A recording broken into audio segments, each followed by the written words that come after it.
Hello and welcome to the next Pitchfork Dev Diary. I'm Matt, the host here on Three Skulls Tavern, and tonight I'm going to be looking at village creation once again.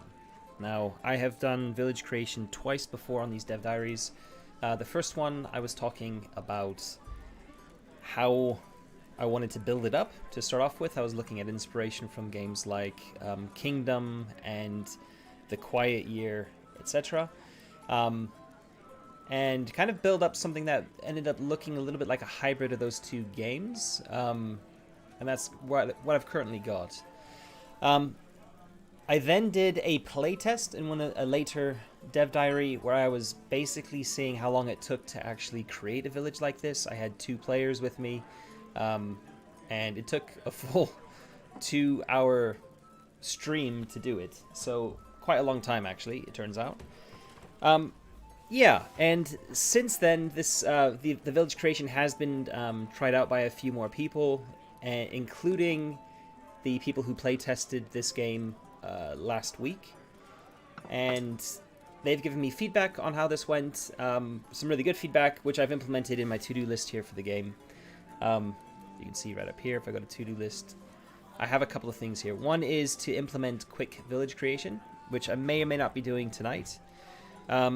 The purpose of that would be for one-shots or convention games, so a way to create a village which still has interesting hooks and interesting NPCs, but something that can be done in a much, much shorter time frame. So really ditching a lot of the things, or providing perhaps some much more compressed tables with fewer options on them, etc. Possibly even presenting villages which... Well, yeah, I might even be looking at Forbidden Lands for that, because Forbidden Lands has a number of flavorful tables that you roll on for village creation, and it doesn't take very long, and you instantly have a village created that ignores a lot of the detail that I've actually gone for here in Pitchfork for the full version. So yeah, there's quite a few things I can look at where it can still be a collaborative thing. It wouldn't necessarily be all about map making. This would probably be a one-page character sheet, like character sheet type of thing, like a village sheet, which would be visible for everybody at the table. You could even, like at a convention game, thinking of it as a convention game type of thing, you could even pass the sheet around, take turns reading a prompt from it, discussing it as a group, writing something down, off to the next person until the sheet is filled in. And in that way you basically create and talk about this village together, but in a much kind of more condensed manner. So that's one thing I do eventually want to do. Then sand the corners of the full village creation. So the full village creation is very long. It is a little bit jagged on the edges, to use that phrase, and it can do with a little bit of scrubbing, a little bit of streamlining, and that's basically what I'm going to be looking at today.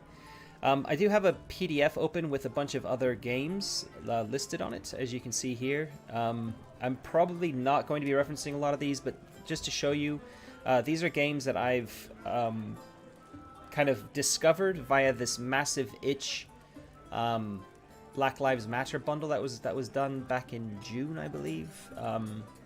Yeah, I backed I kind of supported that itch thing and got access to a huge amount. It was just like this ever-expanding treasure trove of games.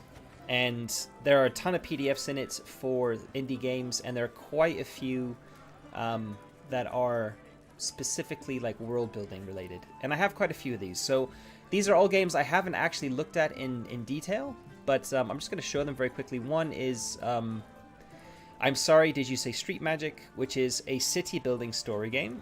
It's 58 pages long, although if you look at it, the layout, you have like 3 paragraphs to a page, so it's made so that it's not difficult to kind of like process what's on a page like as a step almost, right? So that's one of them. That's specifically city building, so it's possibly a little bit less what I'm looking for here, but maybe something I could use in the next in the urban version of Pitchfork, which I'll be creating probably next. Then we've got one called Ex Novo. Ex Novo is a city building game to generate playable settlements for use in other creative endeavors. This sounds perfect, really. It's 43 pages, so still quite big, or quite long. It's designed for 1 to 4 players with a playtime of about 2 hours. So this is something I plan on looking at later solo and just kind of working through what the game's all about, because it looks, as you can see here, it looks like you're drawing maps. You're rolling dice, you've got tokens and beads, you're using paper, you're obviously like writing stuff down, drawing stuff. And it kind of looks similar to what I'm trying to do here. So this is one that I'm very, very much interested in looking at in more detail. Then there's one only 10 pages long called World Maker, a single-player tabletop game about building a world. I'm not trying to build a world, I'm trying to build a village, but this might have a couple of interesting bits in it. At a glance, it didn't really look like it's the right type of thing. It looks like it's more like Microscope, maybe, than Kingdom. Microscope and Kingdom are related books by Ben Robbins. Microscope is world building, and then you kind of can narrow it down to countries or things like that, and you basically work on its history as a group and build this build up this this world or this region, whatever you're wanting to look at. So probably not something. In fact, I'm just going to take it out of the list there for now. And the last one here is another world building game called The Ground Itself, a tabletop world building game about places over time. Which again, as a world building, it's not specifically calling out that it's about settlements, but I did want to look at this one in a bit more detail because I had a lot of positive feedback from people. And I think this is one that you can also... No, it says it requires 2 to 5 players. So yeah. Yeah, so those are some games I've been kind of looking at recently that also do village or city or world building type of things. I've also learned that Kingdom is getting a 2nd edition, which I'm kind of quite interested in. I have a hard copy of both Kingdom and Microscope, and Ben Robbins has said that the 2nd edition of Kingdom is going to be, he's basically putting into print or updating, uprevving Kingdom, implementing a lot of the changes that he's done himself over time as he's playtested or played Kingdom with lots of people at conventions and games, and got feedback from people who've run it as well. And really just streamline the whole process and make it, not streamline necessarily, but kind of tidy the whole thing up. Also doing some streamlining and stuff he's talked about. So that's quite interesting as well. It's not out yet. I think he's going to be kickstarting it. In fact, if I just quickly do a Google search for Kingdom, Ben Robbins, 2nd edition, 2E, let's see what comes up here. Yeah, Kickstarter. I think... Oh, I'm in it. I'm in at the $10 level, which is the PDF only. So that's currently live. So if you type in Kingdom, 2nd edition, Kickstarter, this will come up. The 1st edition is a great game. I don't know why I've only gone for $10. I think because there's so many Kickstarters I've been backing lately. Or that the shipping was quite high to Germany. Let me have a quick look at that.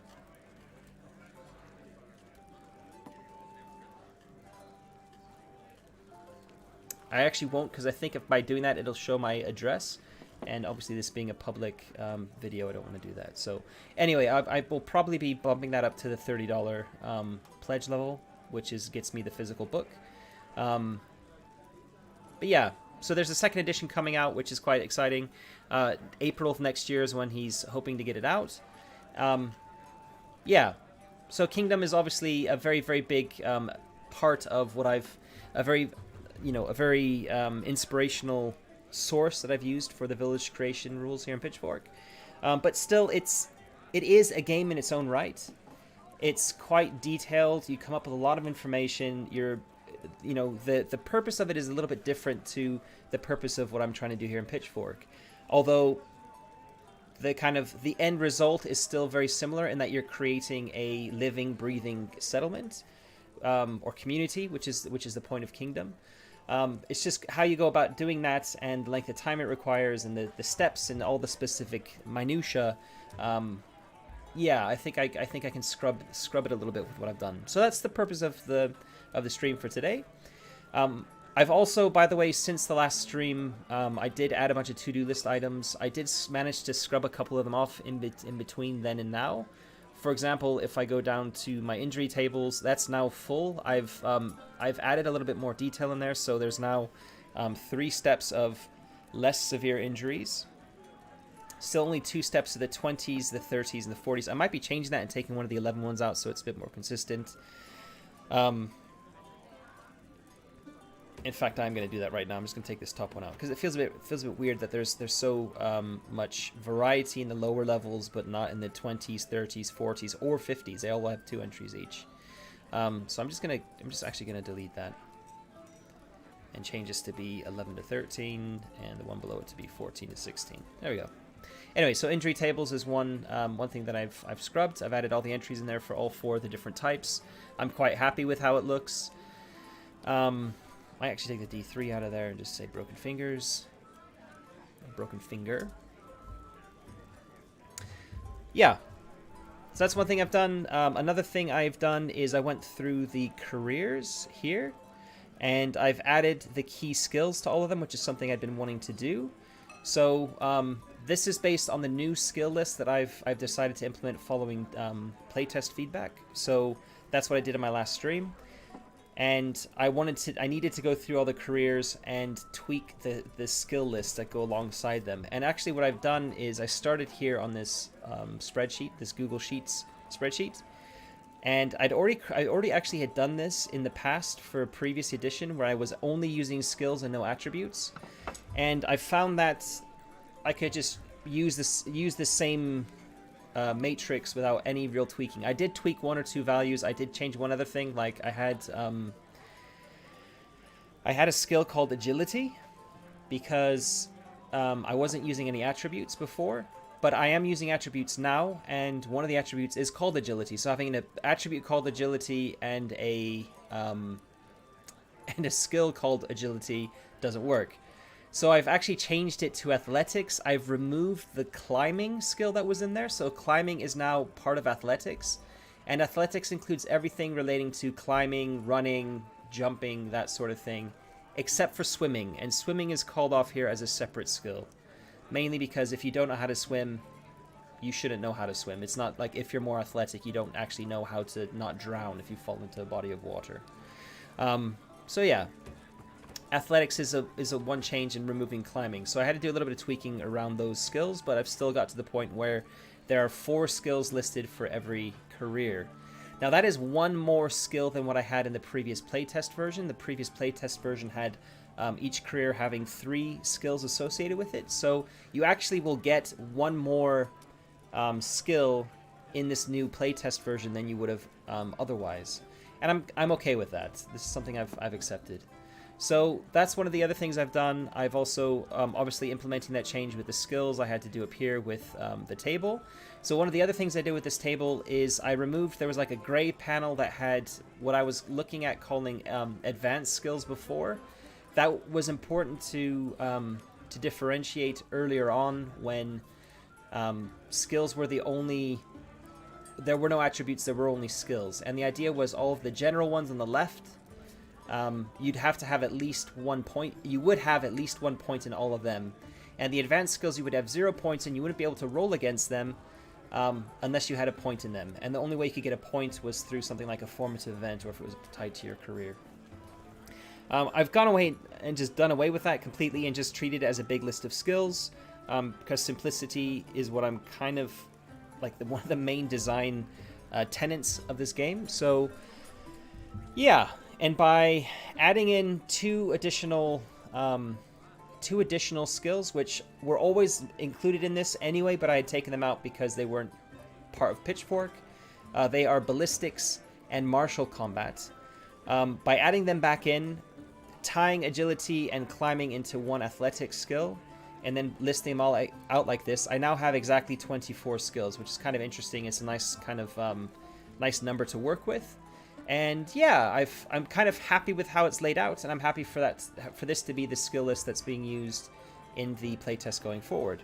So those are some things I've changed around, and I think that's really it. I'm just gonna have a quick scan up and down. Yeah, that's what I've done since, like in between. So yeah. Oh, and careers. One more thing with the careers, sorry. We talk about at one of the appendices down here, Appendix A, has 2 sets of surnames. And I talked about this before when I created this, that these are all surnames that aren't occupational related. So if you look at some very common German surnames like Schmidt or Müller, those sorts of names. They are occupational. Schmidt means smith, so a blacksmith, for example. Müller means miller, which is somebody who is milling grain. And I've deliberately gone for names here which aren't related to those sorts of things. Although I've just noticed a few here. For example, Holza I've actually used for the woodcutter. So I need to kind of just double check some of those. So let me just find that very quickly while I've noticed it. I called it Holzna, but still I need to change that. So come back to that. In fact, I'm gonna highlight it as red.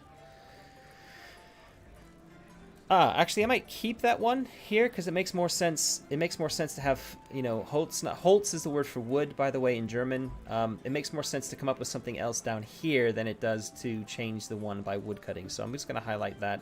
I'll have a quick... I'll look later. Akka, I might change... No, I'll keep Akka there. So they should be all kind of non-occupational related.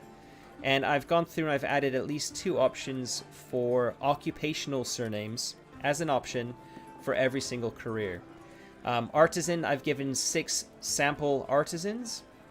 Carpenter, a cooper, a miller, a smith, a stonecutter, and a thatcher.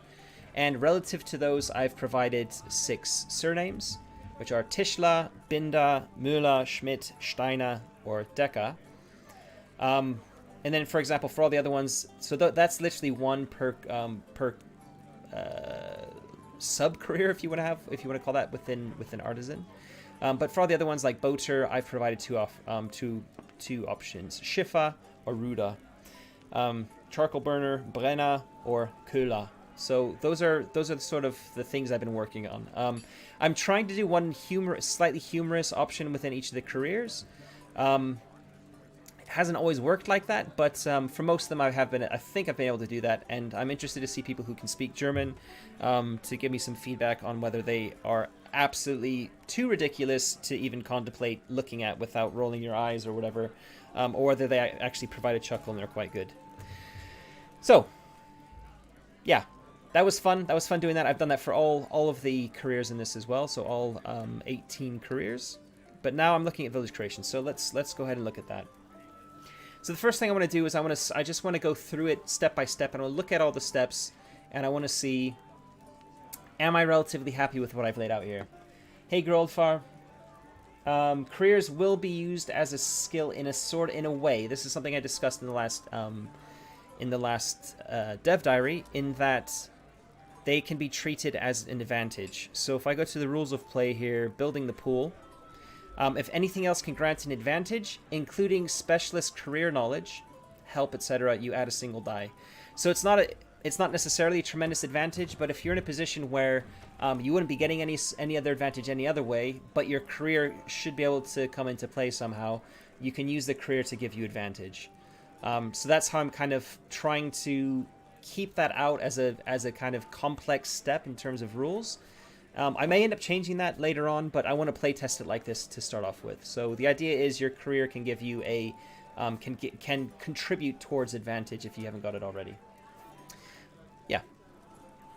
So village creation. I'm gonna go through it step by step. The idea here, if you look on the outline on the side, is that it's a 4-step kind of creation system. Really, it's 2 steps for the group as a collaborative sort of exercise, and that is creating the map and then creating the community.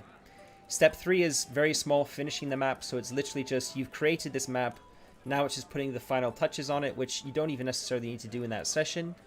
And then the GM tasks, which is something that needs to happen afterwards. And the GM tasks are coming up with a few more bits around the like personality traits, or personal, whatever you want to call them, personal traits for the NPCs. Excuse me. So things like a problem and a bond. And the reason these are a GM step is because that should be things that aren't necessarily, like the problem isn't necessarily something that the player characters should know about. For example, they have a forbidden desire, or they have a double life, or they're an imposter, or they're a fugitive, or if they're being blackmailed. These aren't things that the players should know about these NPCs. So things like an addiction, sure, maybe if somebody's an alcoholic or they're addicted to some sort of substance, that's something much more likely that the community is going to be aware of, but some of these other ones aren't. So that needs to be a GM step. And the bonds also have some kind of secret elements to them as well. So there could be somebody who is a rival, a secret lover, a bully, something like that, right? So these are steps where I kind of felt like they needed to be done by the GM in isolation after the NPCs had sort of been fleshed out a little bit together. And then finally the threats. The threats being, look at the village that's been created, look at the map, look at the community, and then here are some kind of generic threats that you should be able to use to come up with something. And it's a D6 thing at the minute. I would like this to be much bigger. I would actually like this to be more like, I'd like it to be a D66 table you roll on, but with at least 12 options, ideally something like 18. 36 would be awesome, but we'll see. For now, I'm just going to keep it at 6 for the playtest, but it is something that I would like to expand for the final version. In fact, doing a full D66 threat table would be great, because this is effectively your plot hooks for the game. And it's also pulling all of this kind of static information about so basically, what's the village all about? What does it look like? Who's the community? It's pulling all that information together and making it gameable. So it's really the secret sauce. This step is really the thing that draws the whole thing together. It's done just by the GM. And if I can be clever about it, I should be able to come up with a big list of generic prompts that any one of them, you should be able to land on it and be able to think of something in relation to the village you've just created. So at the minute, I've only thought of 6 because I've been doing a huge amount for the village creation, but it's something that I would like to spend a bit more time on really fleshing out. I do have one of the things on my to-do list is all about adventure hooks and things. So add adventure templates and sample adventures. And a big part of that is expanding the threats. So I'm actually just put this in brackets. Expand the threats in village creation.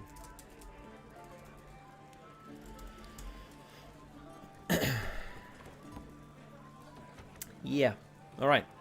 So I'm going to go through step by step. I'm going to kind of read through what I've written here as steps. I'm actually probably going to write these on a piece of index card as well, so I can just see it all laid out, just the steps, not any of the text or anything like that. So I'm going to grab a... Okay. Whoa. Sorry about that. Okay, so the map. We have the name. That's pretty important. We have the geography.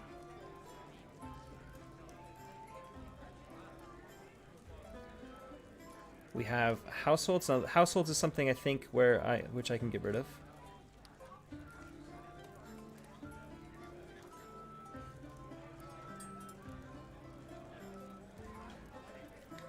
Let's color them pink, so light red.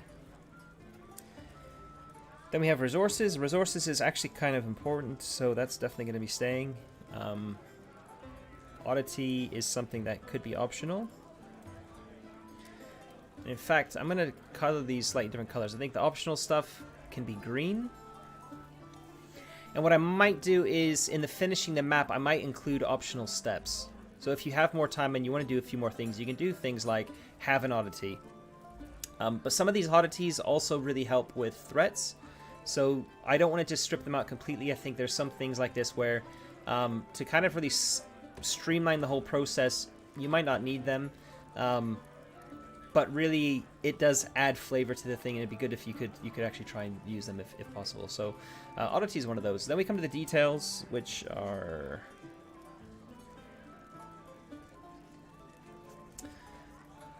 we've got the main road.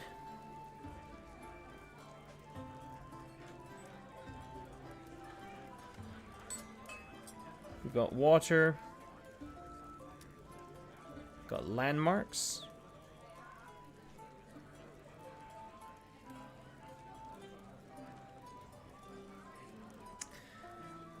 And then we have the ruler. Step 7. The ruler should be a part of the community, arguably, but yeah. And see, this is where I've got a few other things as well. So we've got type. name, manner, and quirk. It's quite a lot, really. Okay, and then 8. Bloody hell, this is it's quite a long step. There's a lot going on here with the map. Inside the village.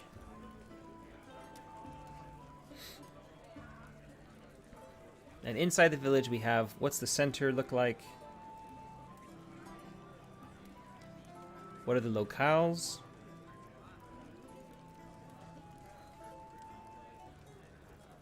And that's players times 2. So each player does 2. Landmarks, it's players times 1. Everybody comes with a landmark. 2 locales. For every locale...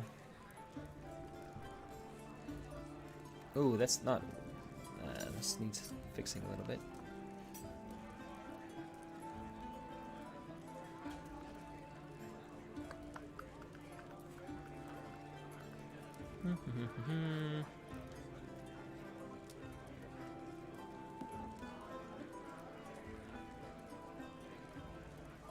There we go. Okay. And that's it for the map. So I've identified one thing I can probably take out, and I've identified one thing I can make optional at least. Then we come to the community. And for the community we've got oh right, okay. It's actually not a lot. So for each for 6 NPCs we have a name, we have a role, we have a location, and we have a motivation. And for motivations, I actually have a table for that. Yeah. Okay, that's not too bad. And then finishing the map, we have drawing, and I will put in here optional steps.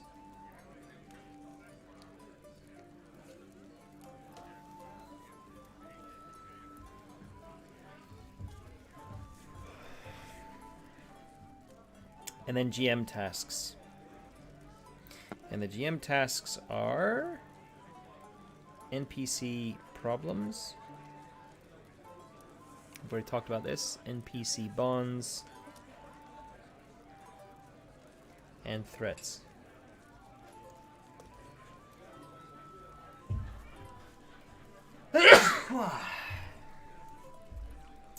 Hopefully that's not a COVID sneeze.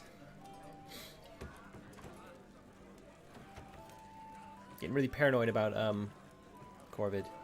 But yeah, COVID, I should say, not Corvid. For some reason I was always putting an R in it at the beginning. I think it's because it's coronavirus and then COVID. But anyway, there's a lot of sneezing and sniffling and stuff. I think it's the start of the fall season. I just get very paranoid about there being a lot of you know, saliva and mucus in the air and kind of on people's hands and stuff. Anyway, so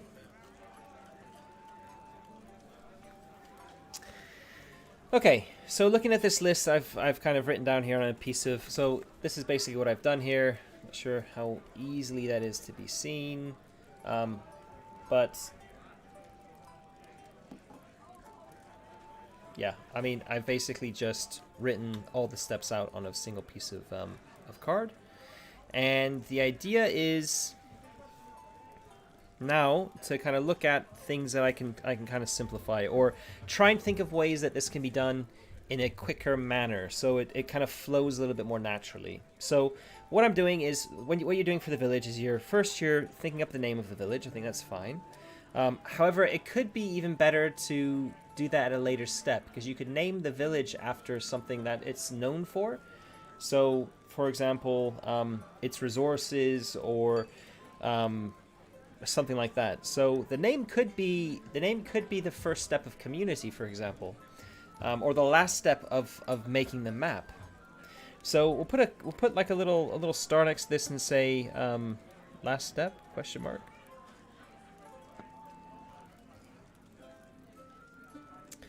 Interestingly, I think if I don't put that in as the first step, people will just create a name for their village before they even start. Like, oh, we're creating the geography around this village already. Well, what are we calling the village?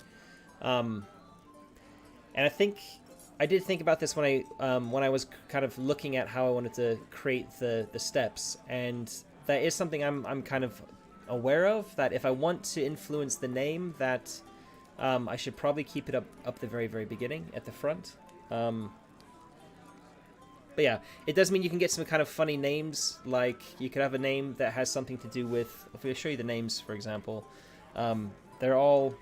these are all based on, well, 95% of them are based on village names in the area around me here in Germany.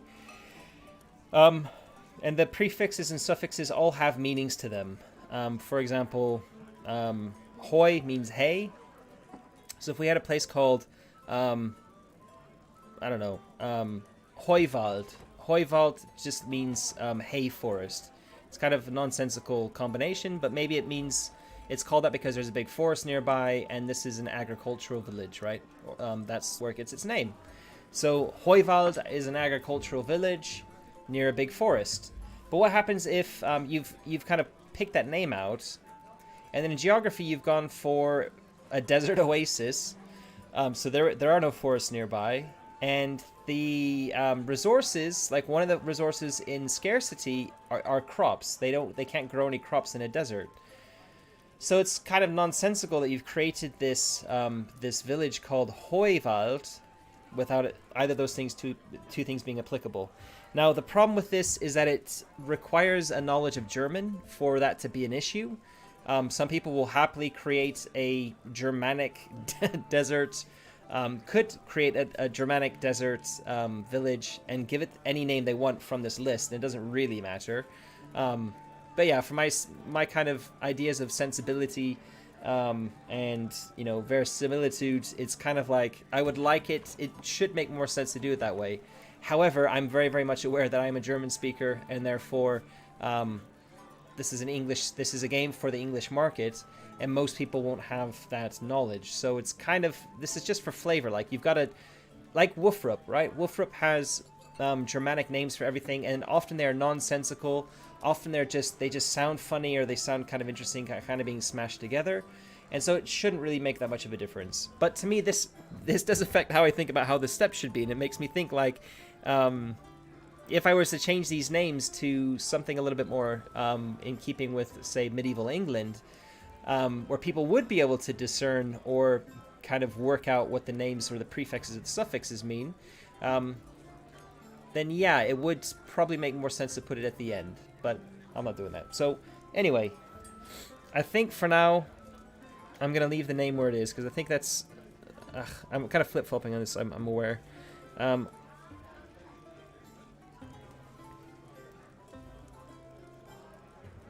Yeah, I put desert in there just mainly as a case of saying you can kind of do whatever you want here. I'm probably going to take that in the Tundra Glacier. I'll highlight them. I was kind of just giving an idea that you could do whatever you wanted. Like, I've even got Tropical Forest in here as an example. But I can, and I probably should, try and keep this much more focused on the region that I'm approaching. And if people want to do a desert-based village game, they can easily just say, we're going to be playing in a world... We're going to be playing in Dark Sun, right? So, but we're going to do this Pitchfork game in Dark Sun as a setting. You wouldn't even necessarily need to look at the geography table. You could skip the step, because you could just say, oh, where do we want to play in Dark Sun? If people are familiar with the setting, it's got to be like this kind of dried wasteland anyway, most of the villages. So it wouldn't really matter. So yeah, I'll highlight those. I'll highlight the tropical bits, and I'll highlight a few of the other things that kind of stand out a little bit. I guess the fjords are kind of not really Germanic. Yeah. The rest is okay. All right.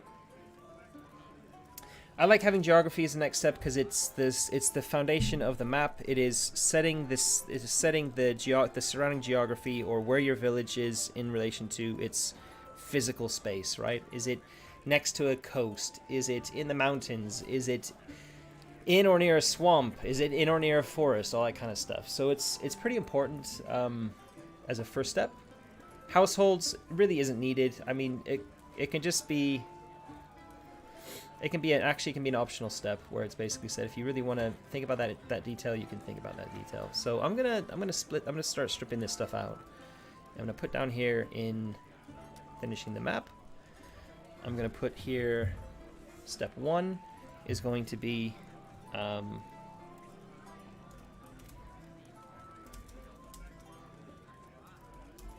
filling in the gaps.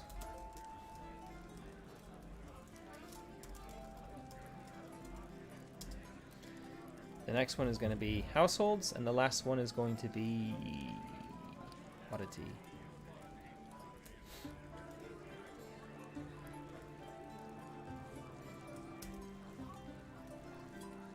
All right. Cool.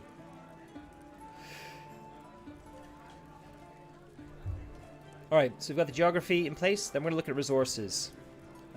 Resources, this is straight out of the Quiet Year, and I quite like this because it really tells you a lot about all sorts of things about the village. It tells you about the type of focus the village has when you look at the plentiful resource. If it's a crop, it tells you that it's an agricultural village. If it tells you that herd animals are plentiful, it tells you that the whole village is based around animal husbandry. If it's fish, it's a fishing village. If it's all the rest of the stuff here, coral needs to go, so I'll get rid of that one. Because you don't really have coral in the North Sea or the Baltic Sea. So yeah, raw ore, rare metals makes you think it's in mountains or hills, and there are mines nearby.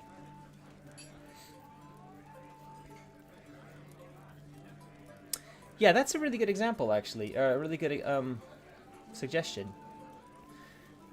In the chat, Groldfar is suggesting that maybe I can make suggestions for village names to go along with the geography. Ooh, I like that.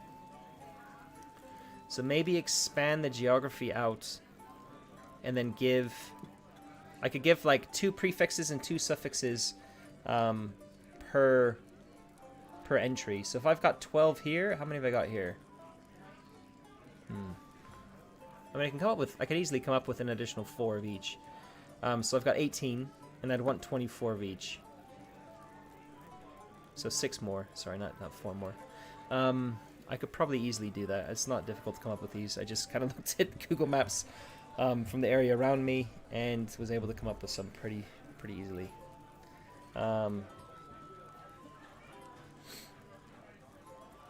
Yeah, that's a really good idea. So combine these 2.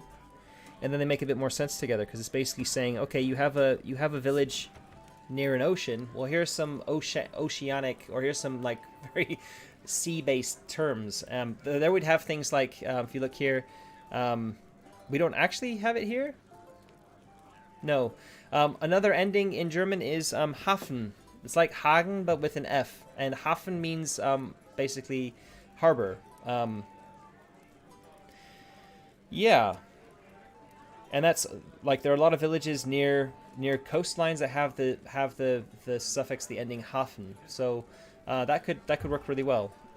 If it's, yeah, that's really good. I could probably also no, that is good. I like that. I'm gonna go with that, I think. So I'm gonna expand this out to 12 entries. We're gonna give it a D66 table rather than a D6. And we're gonna make that a little bit smaller. We're gonna make the whole thing a bit smaller. Oops.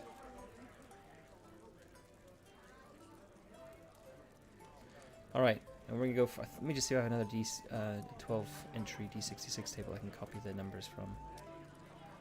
I don't think I do.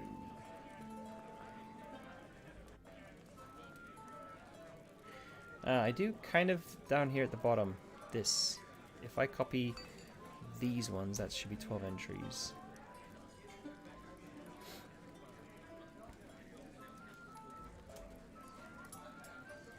Yep. So 61 to 63, and this would be 64 to 66. Okay. Good. All right. Let's make that a bit bigger.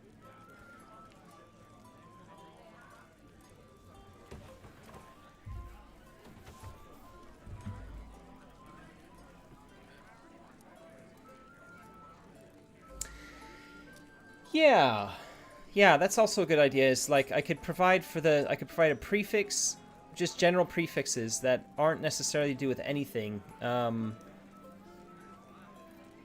Fluss is river, but I think that's okay. Hoy is hay. Yeah, these are all a little bit more generic, and then the suffixes definitely that makes a lot of sense. So what I could do is I could do.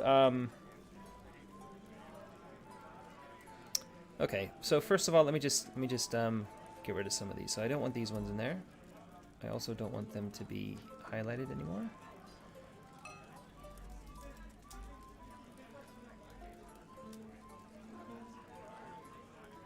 I could just keep this as a D6 table, actually, and not D12. We got cliffs. Got a peninsula. What are the ones I've deleted? It's alright. Actually, I think I like the wetland. I like the wetland better. And I'm going to get rid of this because a swamp isn't really Germanic, but a bog certainly is. So we're going to go here with a bog. A wide river. Coast, forest. I say bog is a cool idea. In fact, I'm going to call it a moor. Because I actually live in a region with a lot of PT moors around me. So it's also kind of very applicable to like there are no mountain ranges near me. There are no cliffs near me. I don't live near the ocean. So there are a few small forests. I mean, there used to be forests all across Germany, but they've obviously mainly been cleared. But the only things that apply here are forests, rivers, and moors. So definitely keeping that one in there. Okay, so I don't need a tropical forest. I don't want a temperate forest necessarily. So we're going to go with, or maybe I do want a temperate forest. I think we're just going to call it, we're just going to keep it as, I guess I can call it like a temperate forest. Temperate forest meaning, of course, that it's, I believe temperate forest is just for trees like oaks and things that change their leaves depending on the seasons, rather than a coniferous forest, which is things like evergreens, pines, and that sort of thing, which is a bit more Scandinavian. Unmerge. Yeah, I'm gonna keep this as a D6 for now, just to keep it on the simple side. So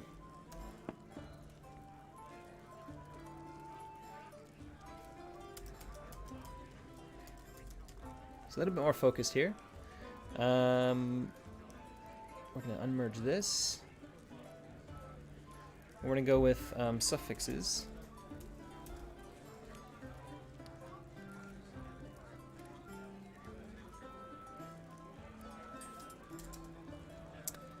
Yeah.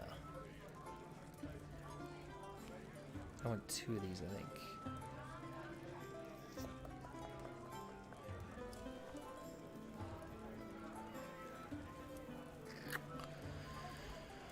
All right. Let's see what I can come up with. So, forests. Obviously, Wald is a really good one.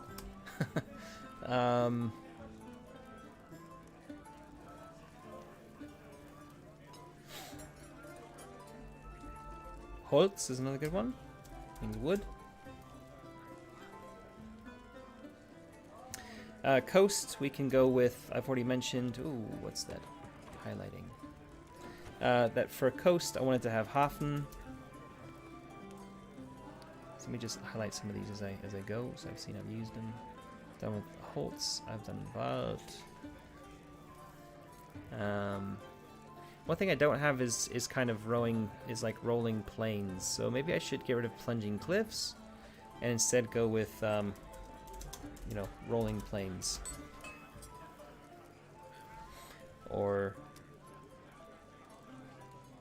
what would you call rolling plains as a kind of geographical thing in the Middle Ages? Would you call that like?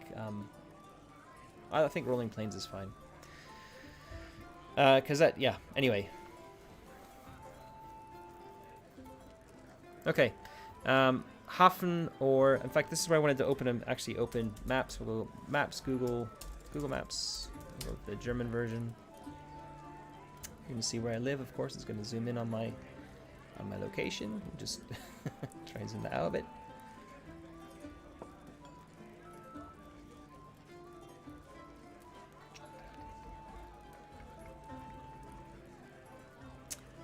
Okay.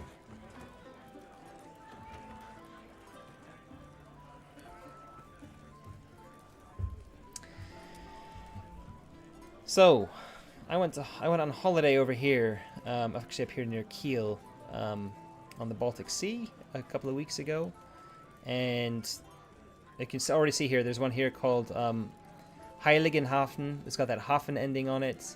I'm just going to zoom in a bit here and see what we've got here. 4 other ones that could be. Husen isn't really. It's like Hausen, which these are kind of different. Förde. So Ford. That could work for, Förde could work for near a river. So I'm actually going to put that in very quickly while I'm thinking about it. Wide River. Förde. I think you can spell it with a V, because actually, I'm aware there's a place called Bremerförde, somewhere around here. Here, that's with a V, Bremerförde.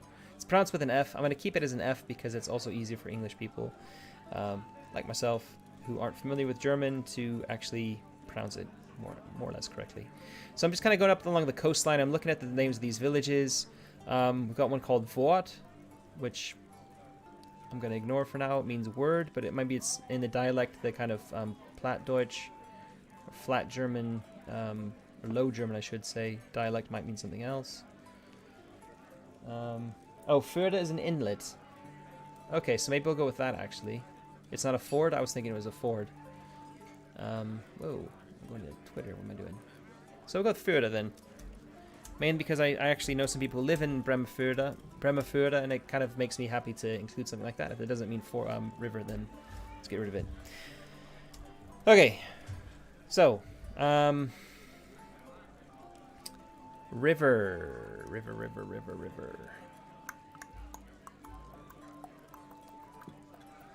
I've got really like rivery ones. I could go for some generic ones here. We'll come back to this. It's fine. The more, I think more we can think of. Well, I mean, more is one already. So I can say, PT. In fact, we're going to call this a PT wetland. PT marsh. Because it's effectively the same thing. And because I don't want to use the term more and then have the suffixes more as well, because it's more or less the same thing. But yeah, I want to keep it a little bit more. I keep using the term more as well while I'm talking about it. Anyway.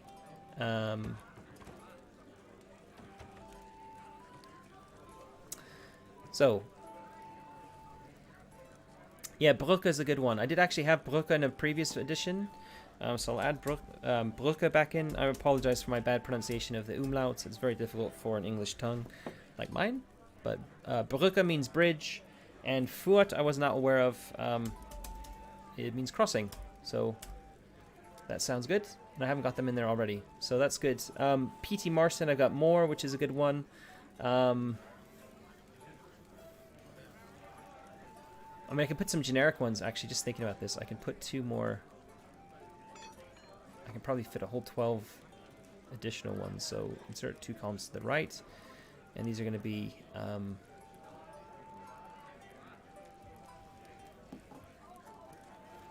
merge cell, and we're going to say relevant suffixes. And these are going to be generic.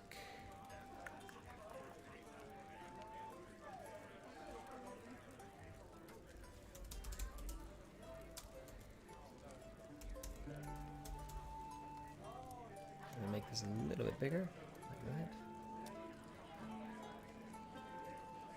And we're going to distribute these columns so we have more space. There we go. All right. So there's things like Dorf and Feld. and Au and Heim and Horst and Hausen and Hagen. A lot of these, like, they won't apply to any geographical things, but I can still add them in. They still are applicable in some of these other places. So that way, there's plenty of suffixes to choose from, and I'll put the prefixes in somewhere as well. So anyway, let's get back to a PT Marsh. So I'm not sure. Groldfire, if you can come up with any suggestions for a PT Marsh. I guess one thing you could say about it, they generally are a little bit wooded. So there could be a wood connection to there, although we already have kind of the forest options. I'm just thinking of the ones near the... I'm actually going to look on the maps for the places that are near the marshland near me, which is around here. Where's Uchte? Around here. So here's, like, for example, Großes Moor, big moor. This is moorland here. We've got another one up here called Moor. These are all like moors, all around here. But they've got pretty standard names. The villages: Burg, Dorf, Borstel, Hausen, Torf is another form of Dorf. Au, Marschen. I'm not a huge fan of Marschen. It's a bit. I'm gonna try and keep them a bit kind of smaller if I can.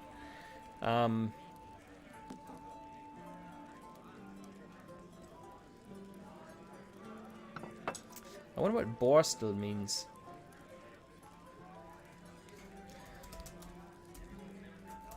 Was bedeutet Borstel?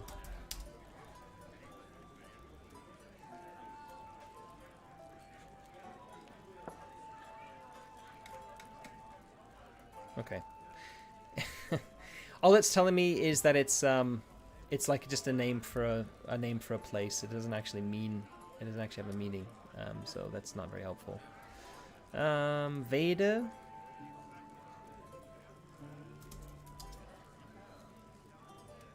Yeah, Hausen's already on my list for definitely doing like right here for like one of the generic ones.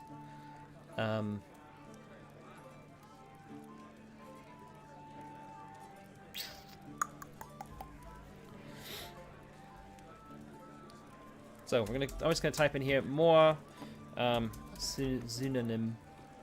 It's the same word in English, so I apologize if I'm pronouncing it incorrectly. Of course, it's giving me the English results because I'm using English Google. Tools, settings, languages. Morse.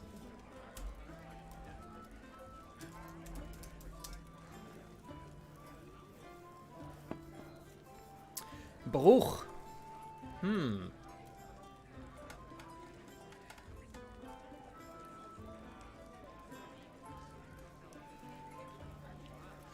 Bruch, Morast, Ried.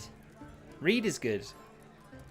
I'm not sure I've heard of any villages with Ried on the end. Bruch, I have heard of some, I think. That has a nice suffix ending sound to it. Fen is a good one. Fitz, Mies. Fen is good. I like Fen. Let me see how Fen flows with the prefixes. Rostfen, Heufen, Nenfen, Bodenfen. Maybe the en endings isn't such a good one. Bruch. I think Bruch is a good one. Rostbruch, Heubruch, Nennbruch, Grünbruch, Fressbruch, Bodenbruch. Mölln, yeah, Mölln can go in like a generic one for sure. Probably put that by the river one. I like that.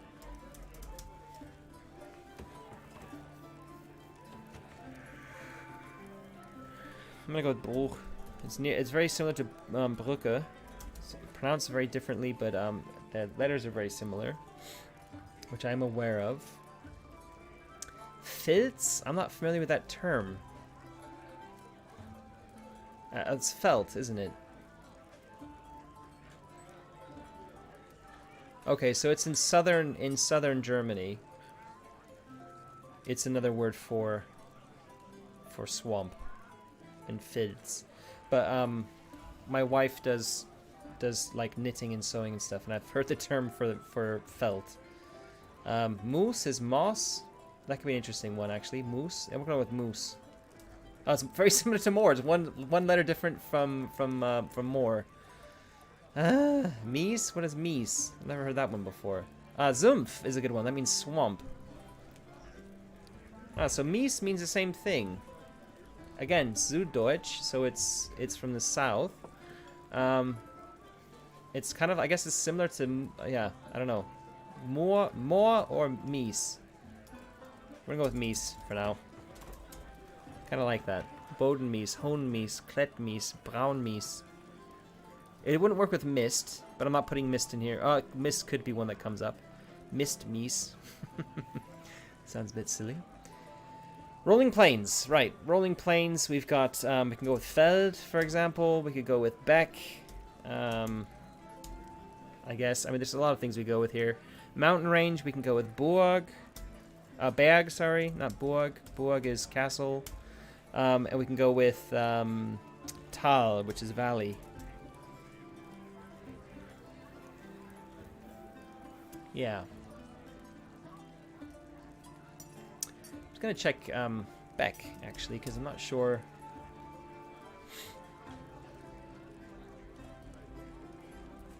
If Beck is actually anything to do with... Yeah, I think it's just an ending. Beck. It's like B-E-C-K in other areas too, I've seen. Baker. Okay. Becca? Beck? Yeah, alright. So maybe Beck isn't a great one. Feld works. Graben vielleicht? Graben maybe works. Gard, Loch, Ling, Dorf, Hagen. I'm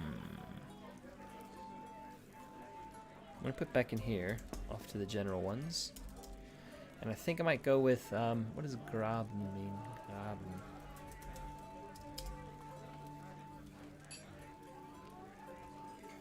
Yeah, okay, it doesn't mean anything other than that, so it's like to dig. Fuck it, why not? We're going to put Graben in there. So the implication here is that on rolling plains is where you're going to do agriculture. So you've got field as a phrase, and Graben, and maybe I could do meadow. What's the word for meadow in German? I'm going to look up Lingue, which is a great website for these sorts of questions.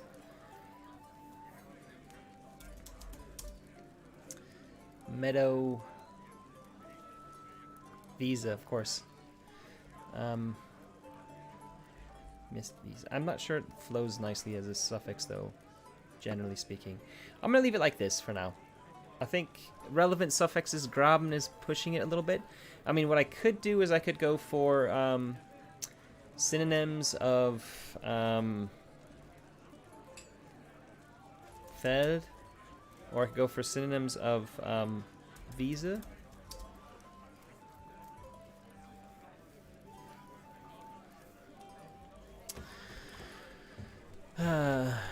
Grass, Koppelsenne, Weideland, Viehweide, Viehweide, I mean.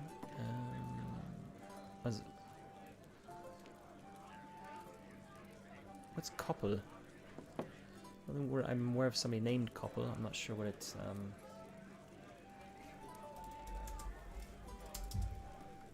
Paddock. Ah, okay. A pen.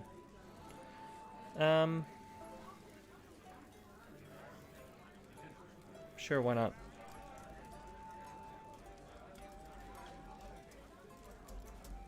Koppel. Nenkoppel. Bodenkoppel. I'm not sure it flows well as an ending.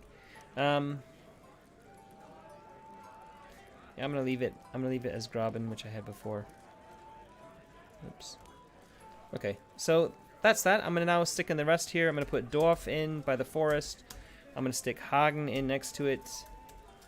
I'm going to put Lingen in here. I'm going to put Hausen here. We're going to take Mühlen out. We're going to put it over here. And next to it, we're going to put Horst.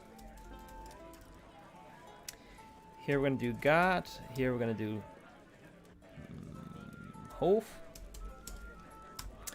Here we got Beck, and then I'm going to put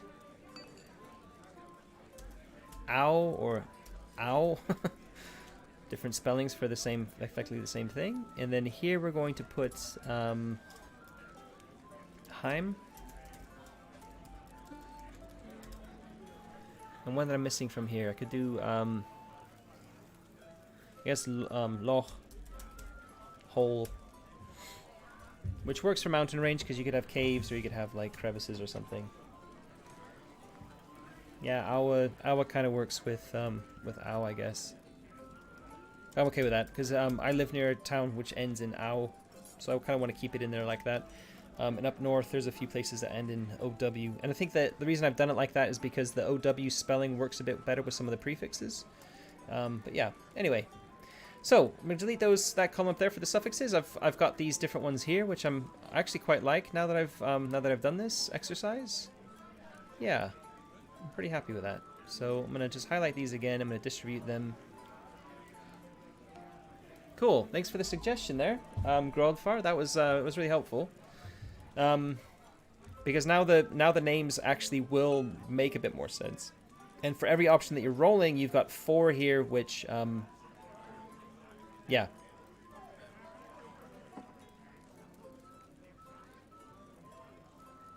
So what I need to do is I need to move the name table. This is what I'm trying to think about here. You need to do the name after you've rolled the geography. Prefix then.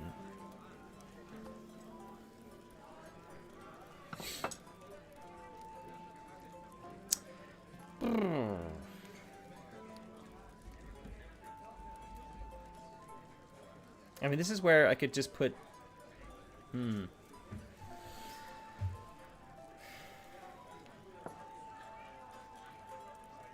Maybe I should do this a little bit differently. Maybe I should do this as prefixes. And suffixes. And really just tighten the list up a little bit. And go for one that's actually a little bit more... a suffix that's a little bit more generic and sounds really good, like Hausen, for example. And mix it with something like one that's very typical of what I'm looking at. So Ocean Coast, I would definitely have Hafen. Hausen, I really like. I like Heim. I like... So most of the H ones I really, really like the sound of anyway. I wouldn't match Hafen with Hausen or Hagen, but I might match it with Au. So what we'll do here is we'll copy that. We're going to replace it here with Hausen, and we're going to put here Au. And here we're going to put Hafen. Here we're going to have Wald. That's a great one. Get rid of those. Furt or Brücke for river. I think I'm going to go with Furt. And Horst, I like this. I love the word Horst. I think it's slightly silly. Moor is a really good one. Feld is a good one here. I like Beck a lot. Beck is used a lot. I think I might replace, because I've got Hafen and Hagen and Hausen, I'm going to replace Hagen with Beck here.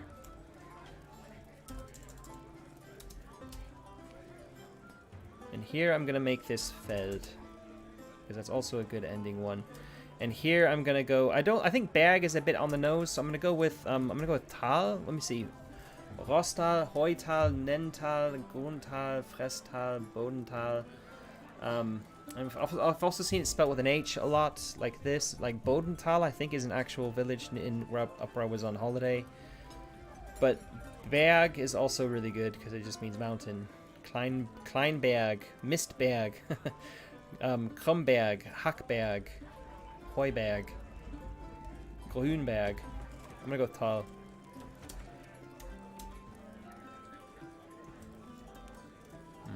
That feels a bit wrong, not to have Berg in there, because there's a ton of these that are called Berg. Right, Berg it is. Bergenheim. Okay, so then I'm going to be picking basically 2 prefixes for each of these that kind of tie in. So, Grün is an obvious one that means green, so you can have like the green forest, and the Grünbeck sounds good as well, I think.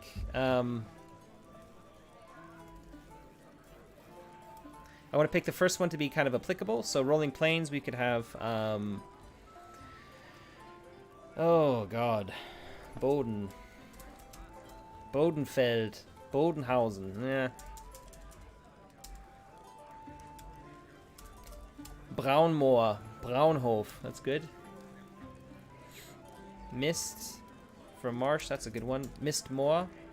Doesn't really roll off the tongue very well, but Misthof. It's a bit like Misthaufen. Oh, Misthafen. That's a good play on words. Misthau doesn't work. Okay. I mean, mist is just a very silly word to use here, but it's a nod to Warhammer. Okay, let me think here.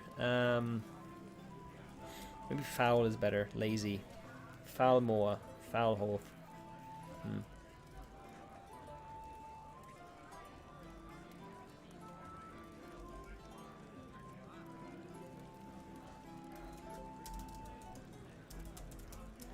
Langenhafen, Lagenau.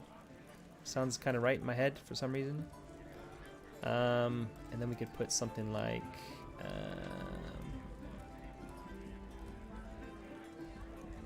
Bock. Bockau. Fressau. Fressau. Hoyau. It needs a longer word, doesn't it? Chromau. Foul is also stench. Okay. Yeah, so maybe foul does work here. Foulmoor. Foulhof. Yeah, that works. River Fluss Furt. Fluss means river. Fluss. Klet Furt. Klet. Where am I going to put Klet? Kletwald. Kletbeck. Kind of like Klet there, actually. Klein. I like here. Kleinberg. Kleinheim.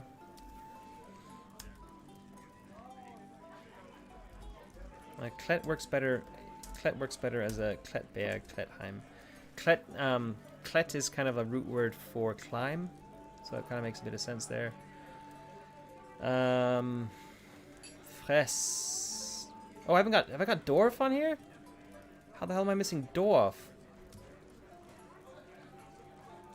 Jesus, that's the big mistake there. What am I doing? Right. Horst might need to go. Flussdorf.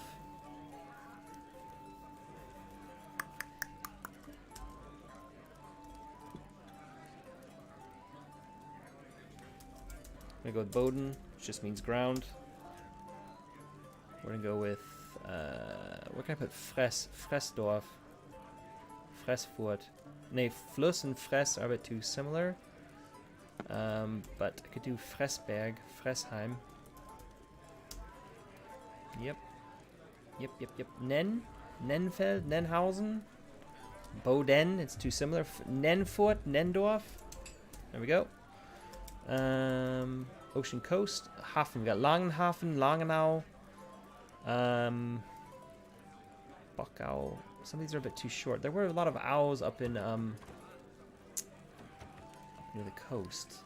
Look up there again, up here by Kia. What are some of these called? Ow, ow, ow, ow, ow, ow, ow. Geekow.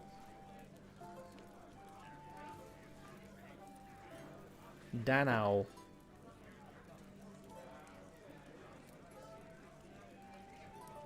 God, I'm spending a lot of time on this. Derzau.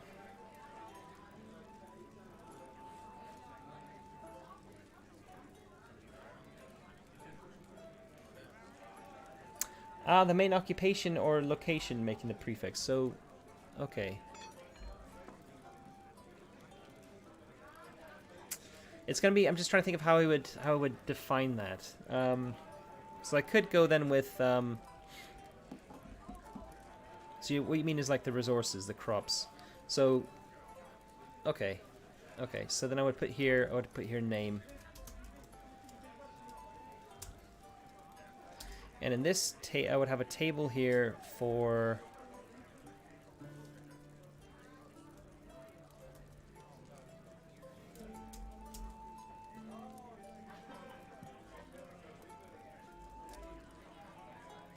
crops, animals, Fish.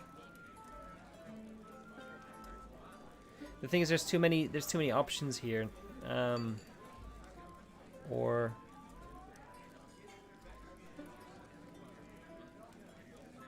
trade.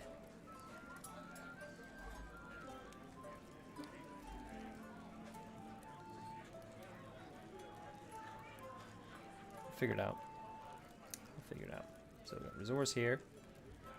We've got then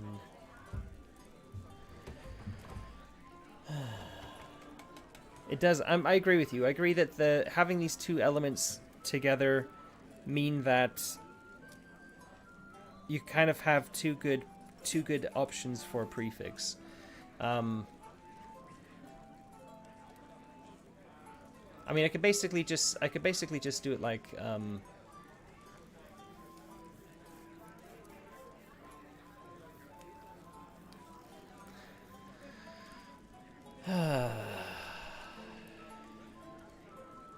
I want to do the recess. I want to do the resources second. It just makes a bit for me. I like the geography being the suffix because you get things like Wald and Hafen and Moor and Feld and Berg and all these like relevant ones.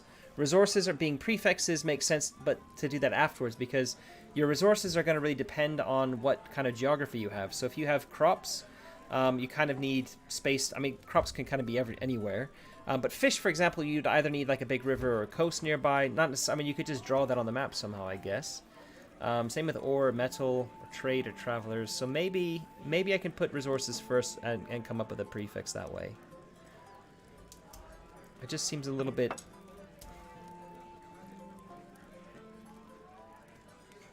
I don't know.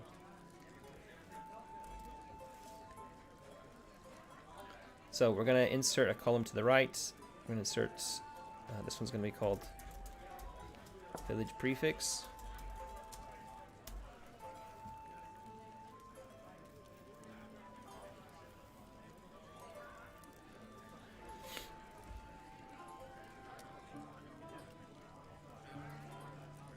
Yeah, this might work actually.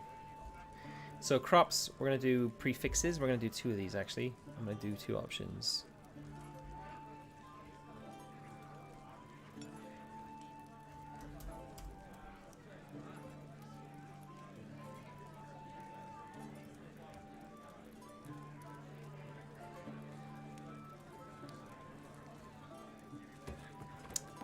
Crops can be Hoi, or it could be, there was one I had here before, which was Dinkel, which I think is a nice village prefix. I don't think there are many villages called that start with Dinkel in Germany, so it's a little bit more, yeah, Dinkelsbühl, Dinkelscherben, so there are actually places called Dinkel, so that's fine. Dinkel means spelt, it's a type of grain. Herd animals, we can put in here, Hohn is a play on Hahn, or rooster, cock, and Scha is a little bit like Schaf, maybe. Bock is a good one. Bock is a male goat, I believe. B-O-C-K normally. So we put Bock in there as an option. Fish, then we could put Fluss. So for river, we can put in there. I like Fress as an option because it means like, it sounds a bit like frisch. Yeah, but it means eat, but still it's food, so I think that's okay. Fluss and Fress, although they both have an F and S, so they kind of sound a little bit too similar in my head. We'll go back there. Wood, we can go with Grün, if wood is your thing. Or... Grün or brown. Ores, we can go with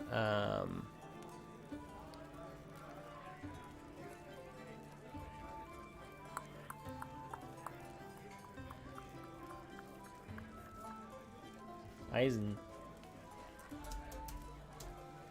Yep, Eisen is iron. How does it work with my suffixes? Eisenwald, Eisenbeck, Eisenhafen, Eisenau, Eisenfurt. That's a really good one, actually. It does kind of work really well with all of them. Eisenheim, Eisenberg. Yep. Yep. Eisen's good. Or we can go with something like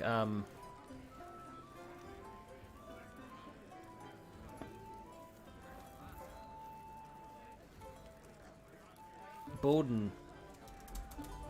Boden's a good one there. Trade or travelers as a resource. We can go with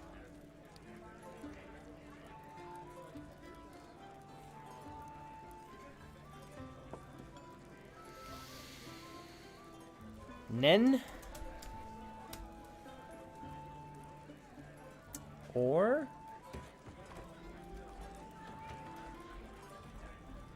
Langen. Fish then. Fish or maybe I need to do something other than fish. Fish or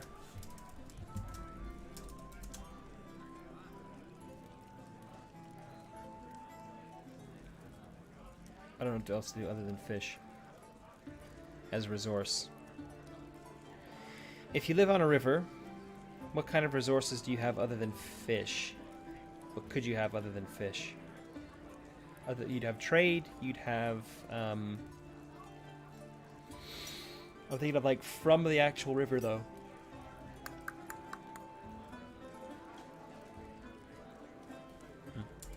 Just gonna stick with fish for now. Crabs, yeah, I mean it's kind of or marine animals.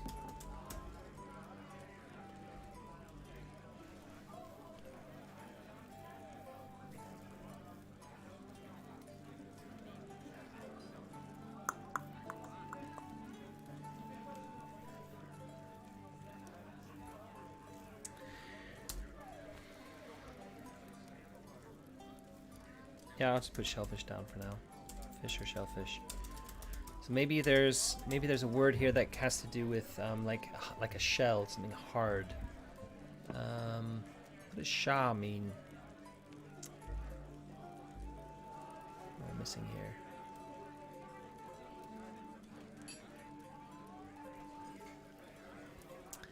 Yeah, Krabben is crab, Muscheln is mussels.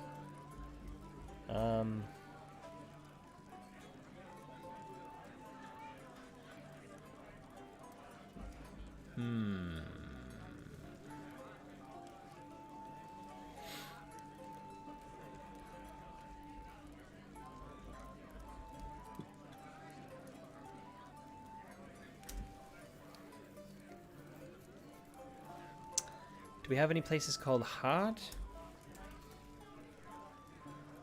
Nope. Like hard. What about what's the word for shell? Schale. Hülle. No, it's more like it's like the word for a cave. Schale is also the wrong word. Yeah, I think of bowl when I hear that. Schalen. It does have the nice Schalen. Schalenwald, Schalenbeck, Schalenhafen, Schalendorf, Schalenfurt, Schalenmoor, Schalenhof. Kind of, I like that. The ones that end in en tend to sound quite good. Let's type it in here. Schalen. Schalenburg. Schalentiner See, Schalenbach, am Schalenstein. Also, so Schalen is kind of a normal one. And Schale can mean shell. It can also mean bowl, but why not? Where was I? Here. I'm gonna go with Schale. Schalen. Fluss, Schalen, Grün, Braun, Eisen, Boden, Nen, Lagen. Good, that works. All right, so. the name is now derived from these things, which actually makes me much more happy with it. It also speeds up the process. Which resource is plentiful and which one is scarce?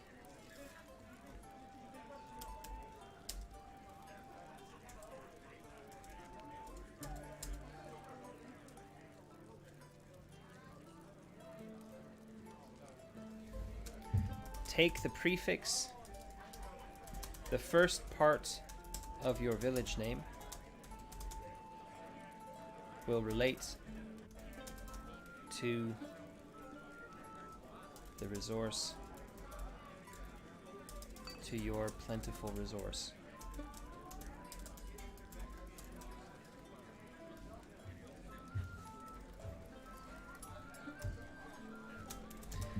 The second part of your village name will relate to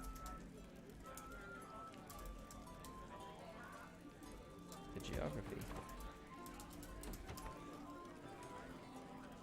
Cool, I can just get rid of the prefixes here. Here we go. All right.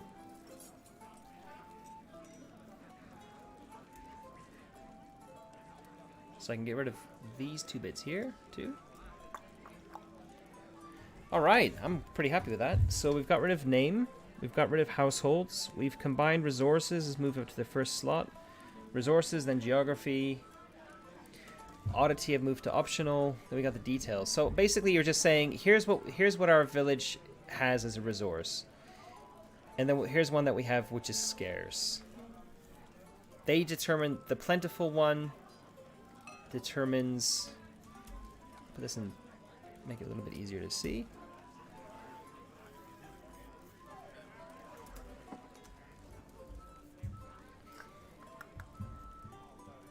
Then we go to the details. I think this is where it starts breaking down a little bit. Although some of this is pretty easy to do. So take turns for the next step. Someone draws the road on it. Someone draws a source of fresh water for the village. I don't think we need that. That's kind of a step that is just can come into the final bit here, which is finishing the map.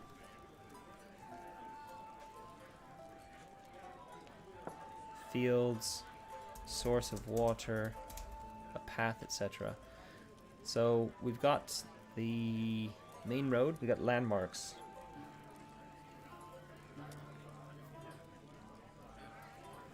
Make it. I should almost just split these as two separate steps, just to make it a little bit less.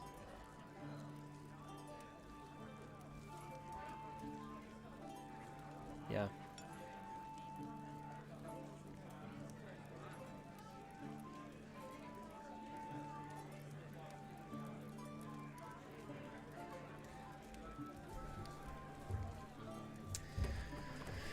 Yeah. The ruler, I'm not sure. I think it's because of the manner that I've put it here, but I think the ruler can come in the next section by the community because it doesn't make a lot of sense where it is. I've put it in here because I wanted the ruler to have the manor, to be thinking about where the manor is located. But that's not really a big deal, I don't think. So I'm going to delete this.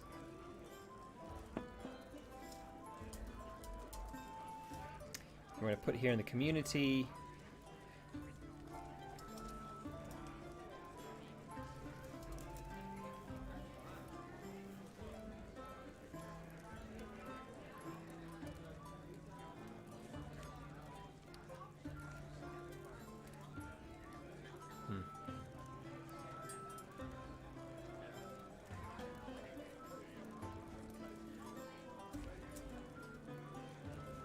There we go.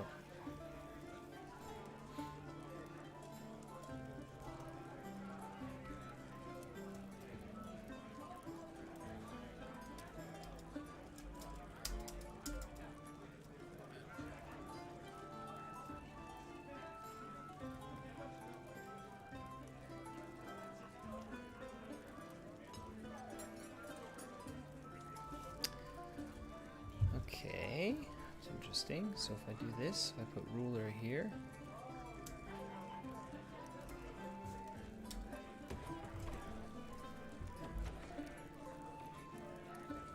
I have no idea what the fuck it's doing right now. It's really annoying.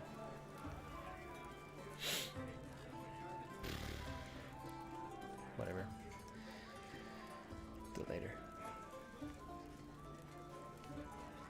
So I copy this. And I delete it.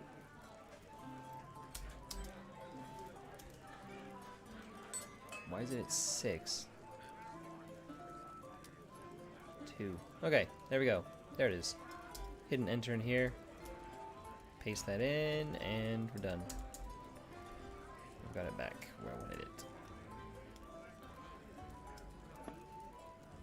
Okay. So, these all need to get moved over one. Like that. They need to be given the letter treatment to match up with the previous one.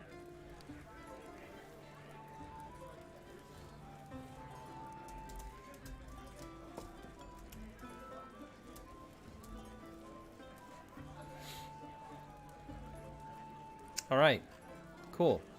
So the community now has the ruler. The ruler's going in there. So I only have, whoops. Got the map, we're doing the resources, which gives us the village prefix. Then we do the geography, which gives us the village name suffix. Put name in there. Village name prefix. And I might actually just make this a slightly different color, just to make it stand out a little bit, like that.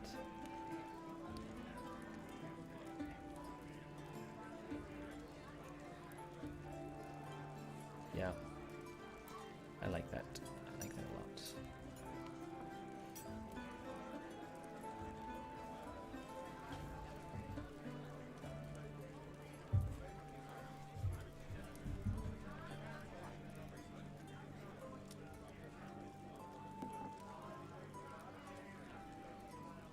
Cool. All right. Cool. So we got the resources, which give us our village, part of our village name. We have our geography, which gives us the second part of our village name. We draw the main road. Oh God, why is it starting with 9? Oh man, what on earth is going on here?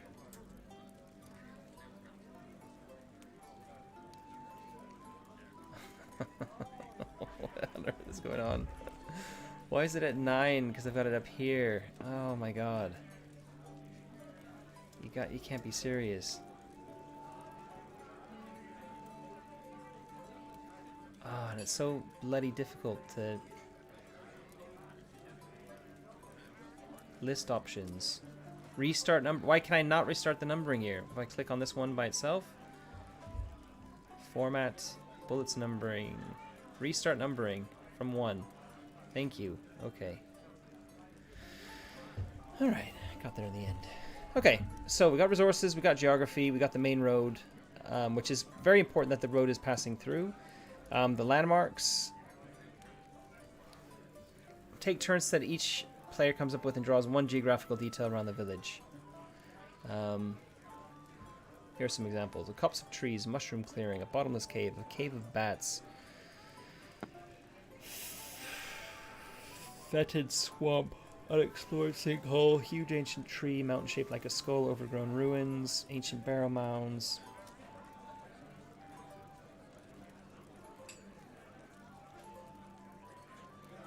Yeah, the Lozen as a scarcity could work, but I think I don't want the. It's adding a little bit too much complexity. I think. I think I'm happy with this now. For now, I'm gonna kind of draw a line in the sand, and we're trying to get the rest of this done tonight. I could add it as a thing here. Yeah, but it's a suffix. It's complicated saying the resource element could be. You could do a Lozen as a suffix if it's like Dinkellosen. Yeah, I don't like it. I'm gonna leave it. Yeah, all right. All good. So landmarks, I'm going to leave that as it is. I think that's okay. Inside the village, draw this right in the center of the map. Yeah. So this is the, whatever it happens to be. Locales, taken in each turn. So what I should probably do is actually just change this a little bit again and call this the village center. What's in the village center? Then we're going to call this the locales and do this as a separate thing here.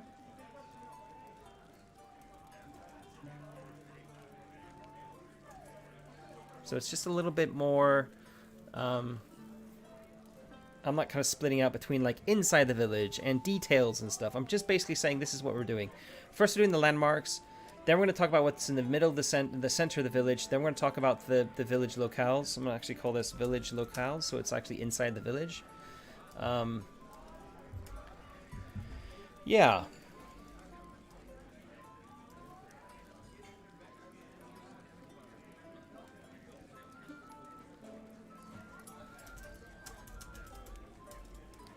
Here's some examples.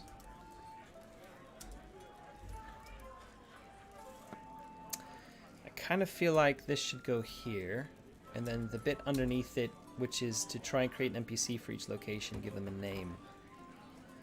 No, I want to keep that up actually above it. I think that's important that that's.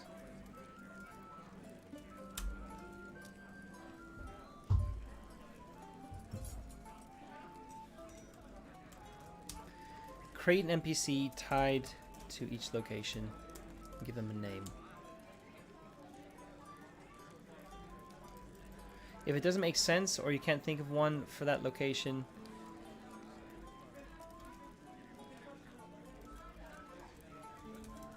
if an NPC doesn't make sense for that location,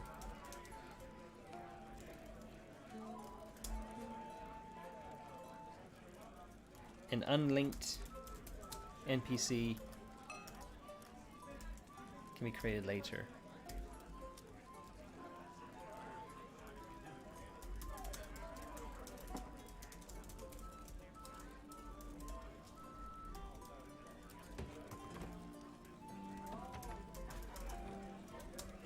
A floating NPC can be created later. For each location, create a rumor, legend, or story to go along with it. This could be about the location itself or the character attached to it. These must be local and written from the perspective of the villagers. What I should do is provide some examples.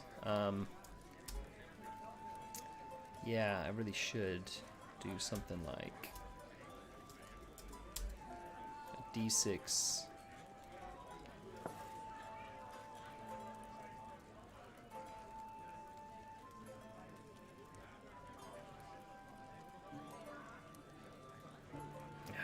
These tables are kind of a little bit out of hand, I feel.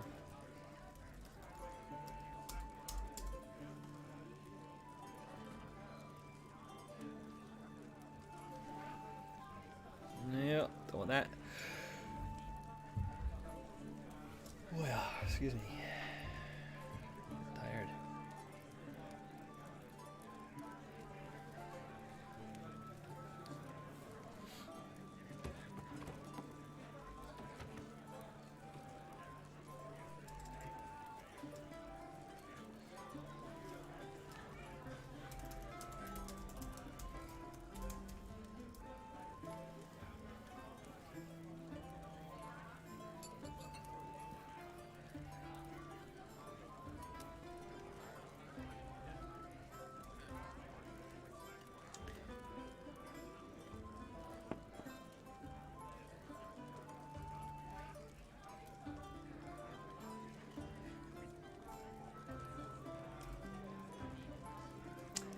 Okay, we're gonna make this a little bit.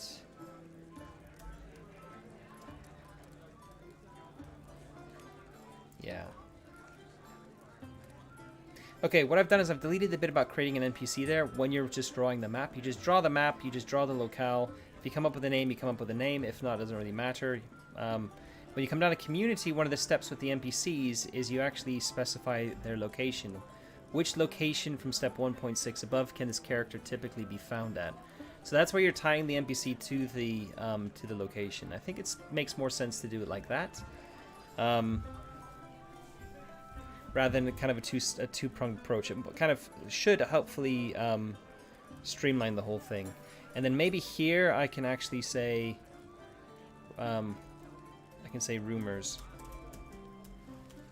Make this as like a separate step that's a little bit easier to spot. For each location above, create a rumor, legend, or story to go along with it. This could be about the location itself or the character.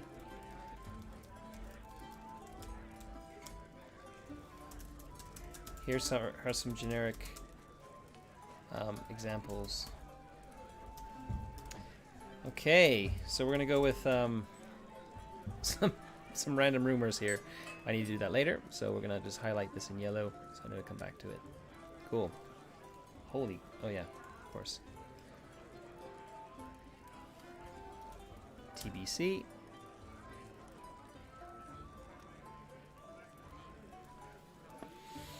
All right.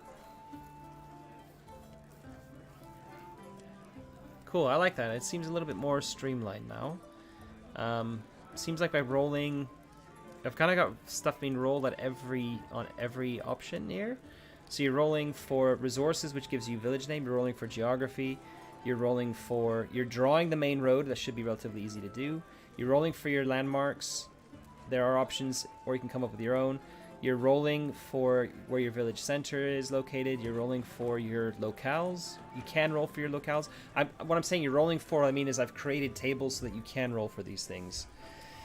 And then there are some example rumors as well. So in theory, you could just go through here, and when it's your turn, you can just roll the dice and you can pick something. It is my desire to have bigger tables for all of these. So landmarks, for example, I'd love to have a D66 table with 36 different entries in it.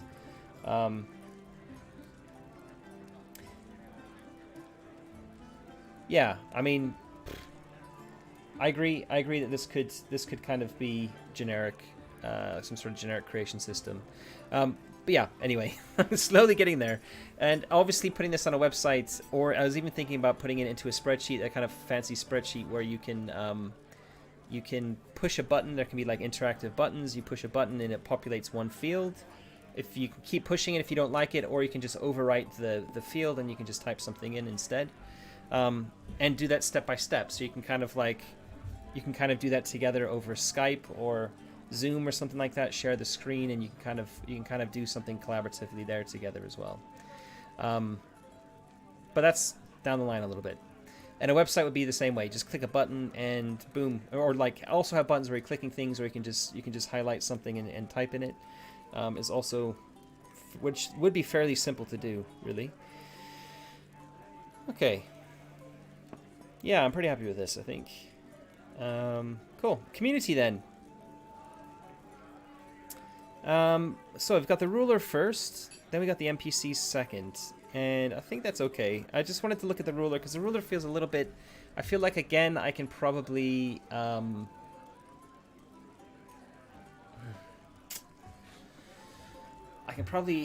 make this a little bit more streamlined here. Like, we're saying the ruler is either a noble or a warrior or a mayor. It's up to you to decide. I could just skip that entire step and just say the ruler is a noble.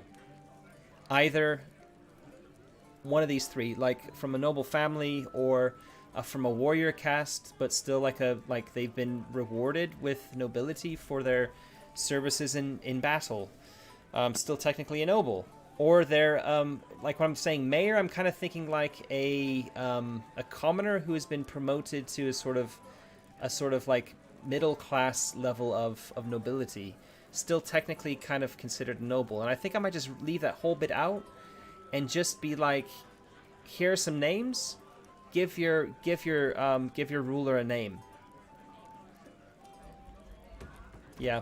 Because it's a step that's just, it's adding extra detail, which I kind of like, but at the same time, it seems a little bit extraneous. Like, I think you can strip that out, and you're not really losing much. I'm going to try it anyway.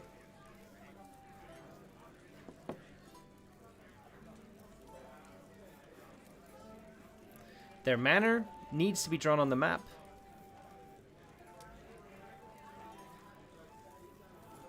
Maybe that can even go... Maybe I can add this here and just put the ruler's manor.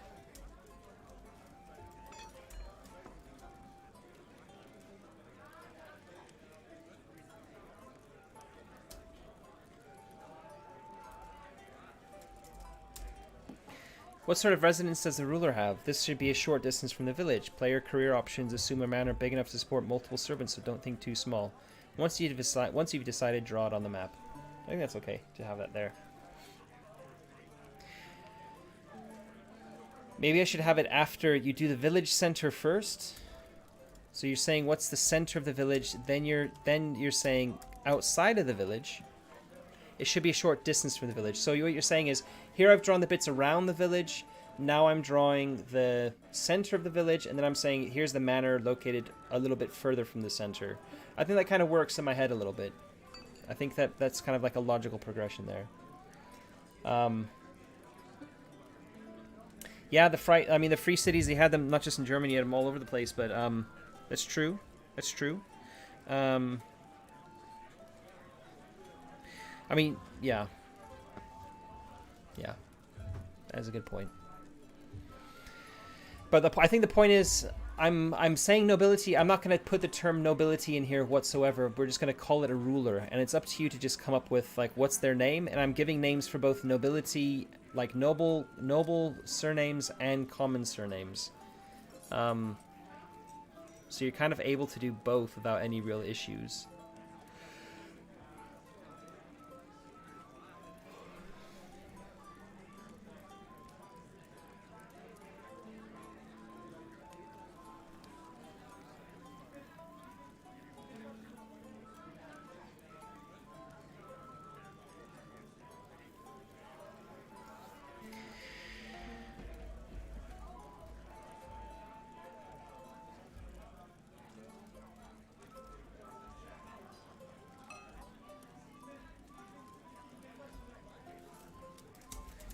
Depending on whether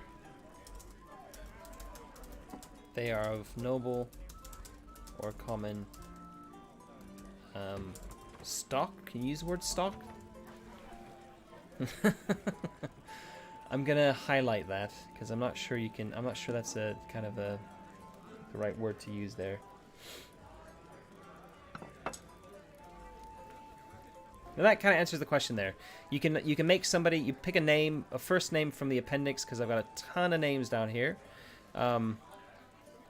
Yeah, tons and tons of names down here, and then you basically can either pick one of these kind of noble surnames, which are actually historical.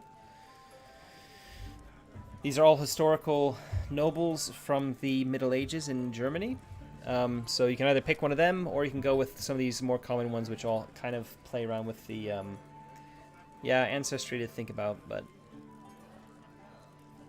yeah, ancestry is probably a better word.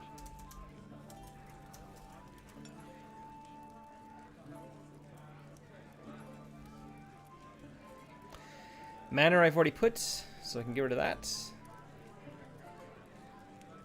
And the ruler's quirk I can just put in there as a separate thing there, which I kind of like. That works for me. So we're gonna add a little space above it so it stands out a little bit more. Okay, that's a lot easier actually. This is a much easier way of coming up with the ruler. We basically just said you're already drawing the manor when you're doing the map. Now you're saying who is there. We've got the name and we've got their quirk, and that's fine. Then we get across. Then we go across to the NPCs. And the NPCs, it's not actually bold, it's underlined. Then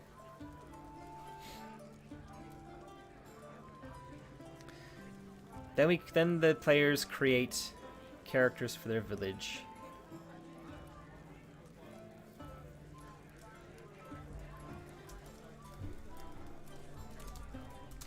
Aim to come up with about six in total, with at least 6 in total.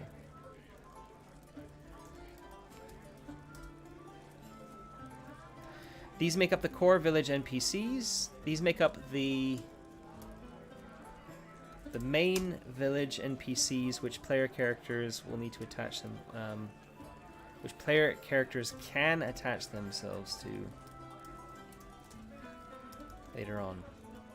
While the player creating a character gets final say,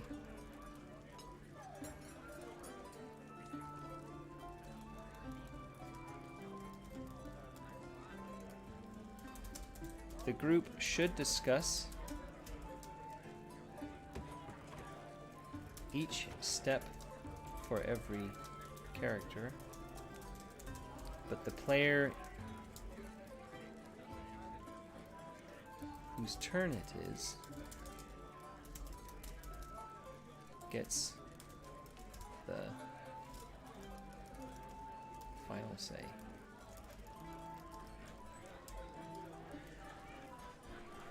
Create one character at a time using the steps below. Name. What is the character's name?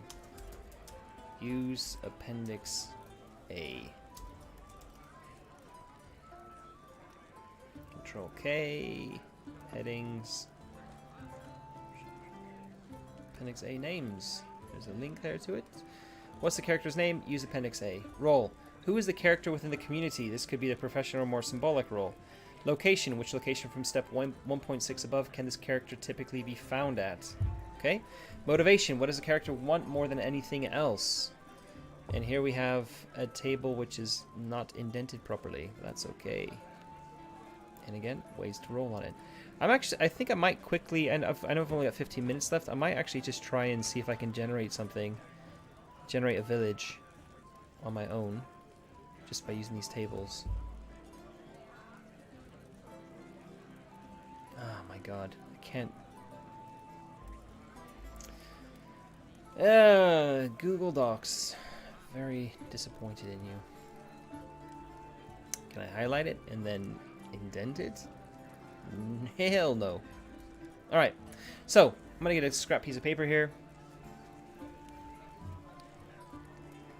I don't want to use, I've got index cards, I don't want to use an index card, I want to use a full sheet of paper. Here we go.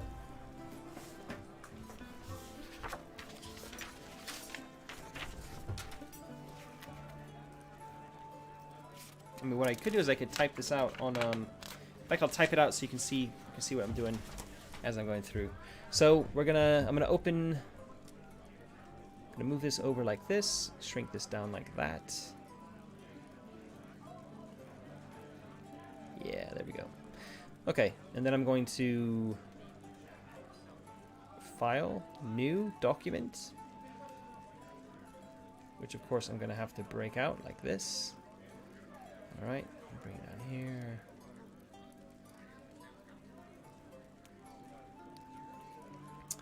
We're gonna go with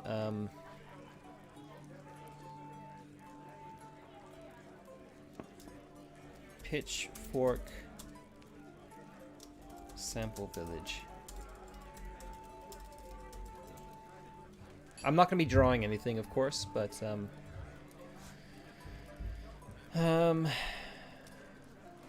want it small. I want it, not letter. Why does it always default to letter and being in inches? Ah, man, it really bothers me.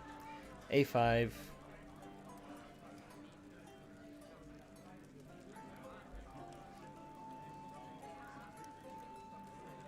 EB Garamond in 12. Thank you.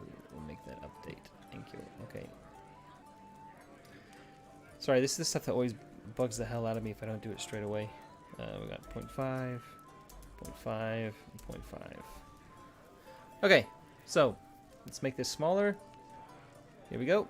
Move this across. Hopefully you can see everything on the screen. Yep, should be just perfect now. Okay, so let's roll some dice. The map.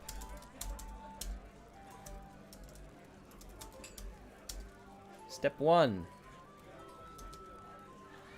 Resources. Which resource is plentiful? A 1. Crops. We're going to go with wheat. We're going to go with plentiful wheat. Scarce. I'm going to roll for scarce. We're going to roll 6. Trade. Oh, interesting. Or travelers. We're going to go with trade. Okay. And we're going to go with Hoy or Dinkle. I think we're going to try going with, we're going to call this Dinkle something. 2. Geography. Roll a d6. We got a 5. Rolling Plains. Which gives it Feld or Hausen. Dinkelhausen, Dinkelfeld. Dinkelhausen. There we go. And straight away we've got Dinkelhausen. Okay, I quite like this actually. Yep, this works. Main road. Draw the road.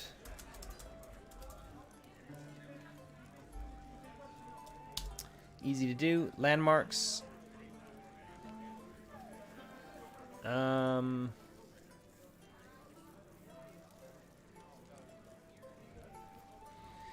Aim to create 3 to 6. Aim to create at least 3. Here's some examples. Okay, so I'm just gonna roll these. So landmarks. I'm gonna actually type it in here.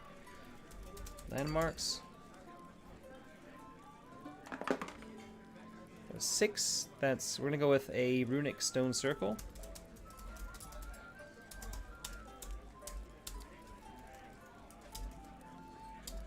We're gonna go with a huge ancient tree. 6 again. I might reroll that just for a bit of variety. 5. Overgrown ruins or ancient barrow mounds. We're gonna go with some overgrown ruins. Alright. Village center is 4. The inn. Oh, we need inn names.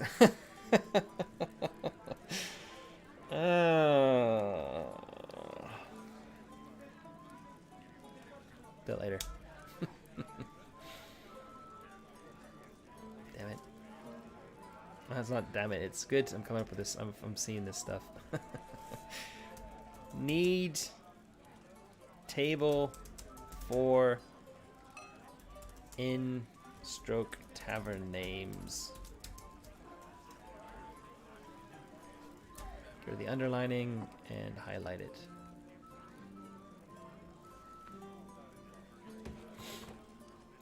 Ruler's Manor. So we've got typical rolling plains. There's a road linking it.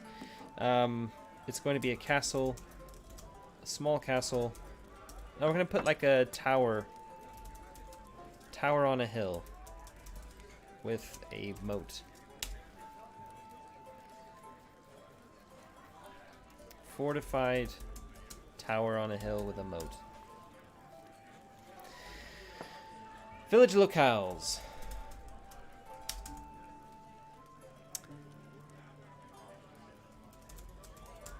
There should be at least 4. Aim to create at least 4.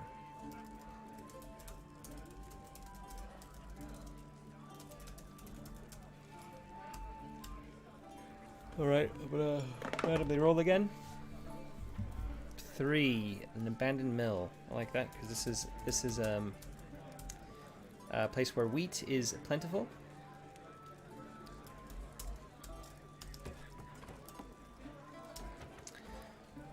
I'm obviously not drawing this on the map. That's a big part of what this is. So I've rolled 4, which is a temple or a chapel.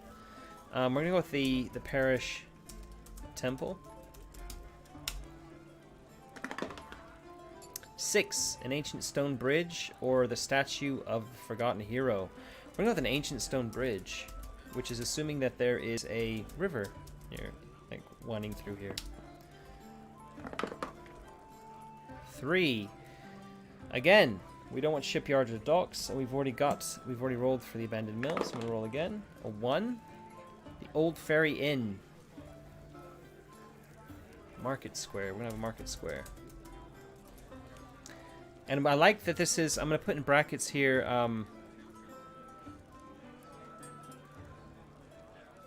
unused.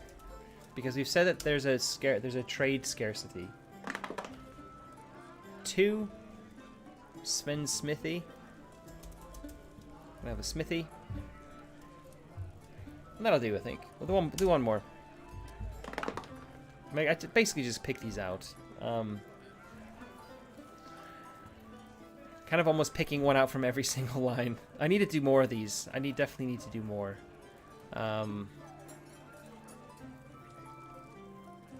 Crikey, I need to do like at least double. And if this is 12, I do another 12, that's 24. Oh. That would be okay. I think I can do that.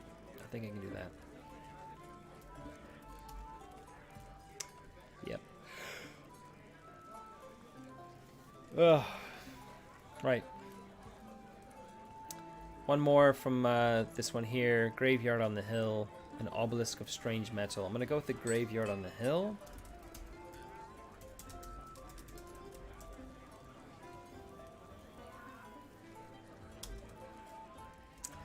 Eight, rumors.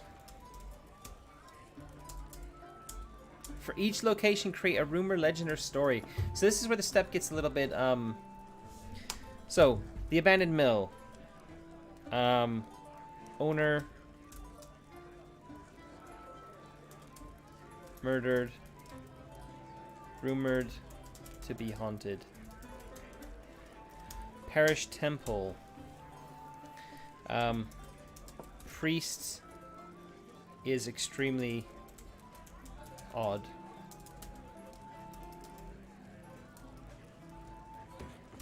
Or we're going to say is extremely eccentric. Ancient stone bridge.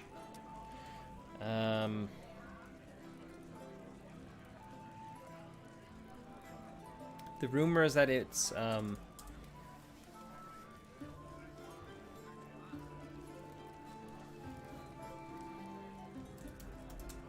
cannot be broken. Market square deserted due to lack of trade. The smithy.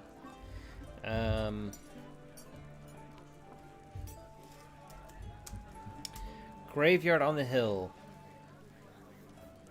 I'm not going with haunted. I'm going with treasures.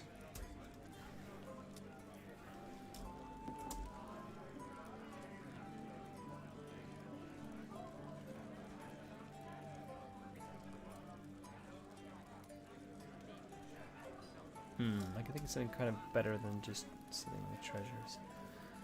The smithy.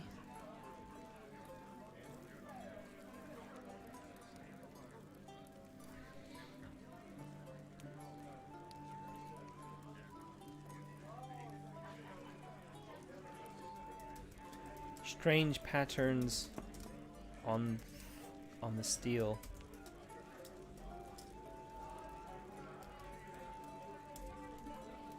What is making the strange patterns on the steel?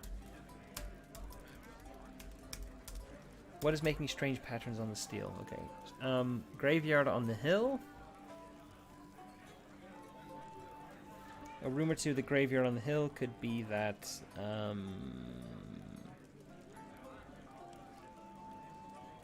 or legend.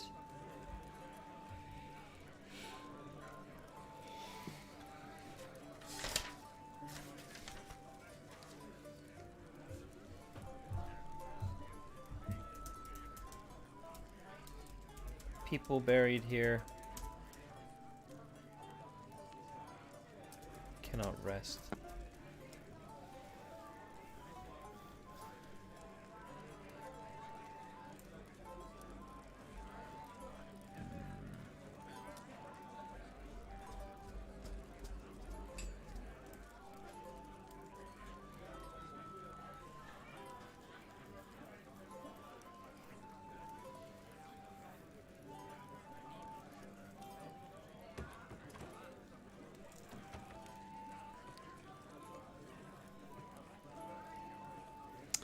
There's something better to put there, but I'm just going to leave it for now.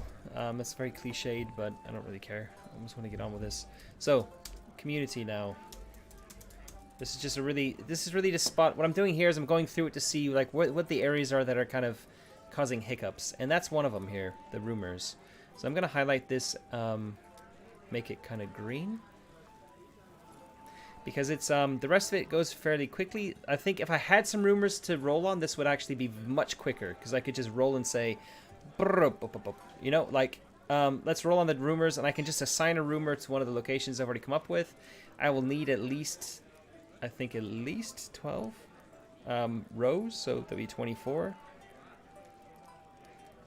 In fact, I probably would do this as a single column. And go for, so I have a bit more room to write in, and I'm going to actually make 18. So this would be a D66, where it'd be like 11 to 12, etc. Right? 13 to 14, 15 to 16, 21 to 22, 23 to 24. I think I've done this somewhere else, so I'm not going to do any more after this one, etc. Okay, so 18 rumors. That should make it, should be able to come up with that many, and it should help to really provide a lot of detail. So an example of a rumor would be, a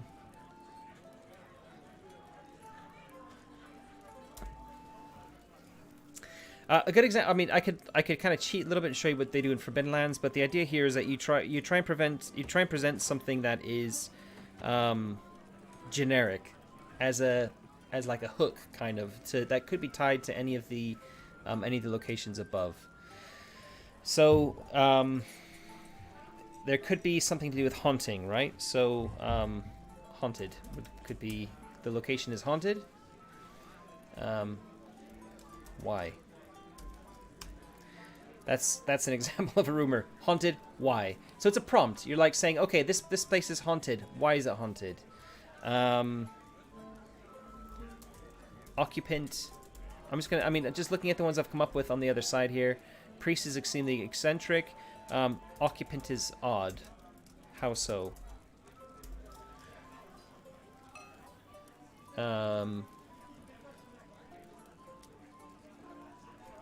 Things like this, right? So, yeah, I mean that would be one of these things here where I could say, like, we talked about having, overgrown ruins as a landmark. This is where it starts. There's a little bit of overlap here because the idea here is that, the idea here is that these landmarks are outside of the village. They're not in the village itself, right? They're around it. So you're drawing some overgrown ruins that are nearby. It's not built on top of them, right? So this would be a location within the village. So it kind of need to, like, there's a graveyard on the hill within the village, but we could also say, to make it fit with the other one above as well, or maybe as a separate one, you could say that there is foundations, ancient foundations. So all the houses are using, think of it like there used to be a Roman city here, a Roman village here, and this village has basically just taken the framework, the foundation stones for that Roman village, and just built on top of it. So the rumor around the ancient foundations could be God,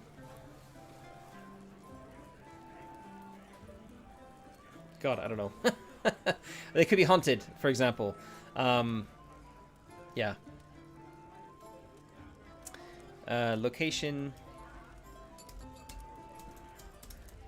deserted. What happened?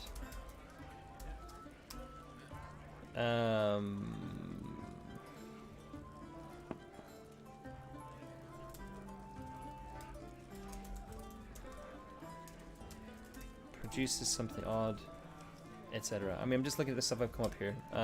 The people buried here cannot rest ties in with haunted. So I've kind of done two of the same. Cannot be broken.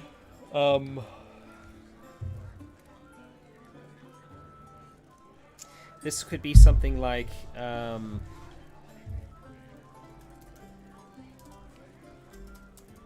protected by unknown magics. How so again?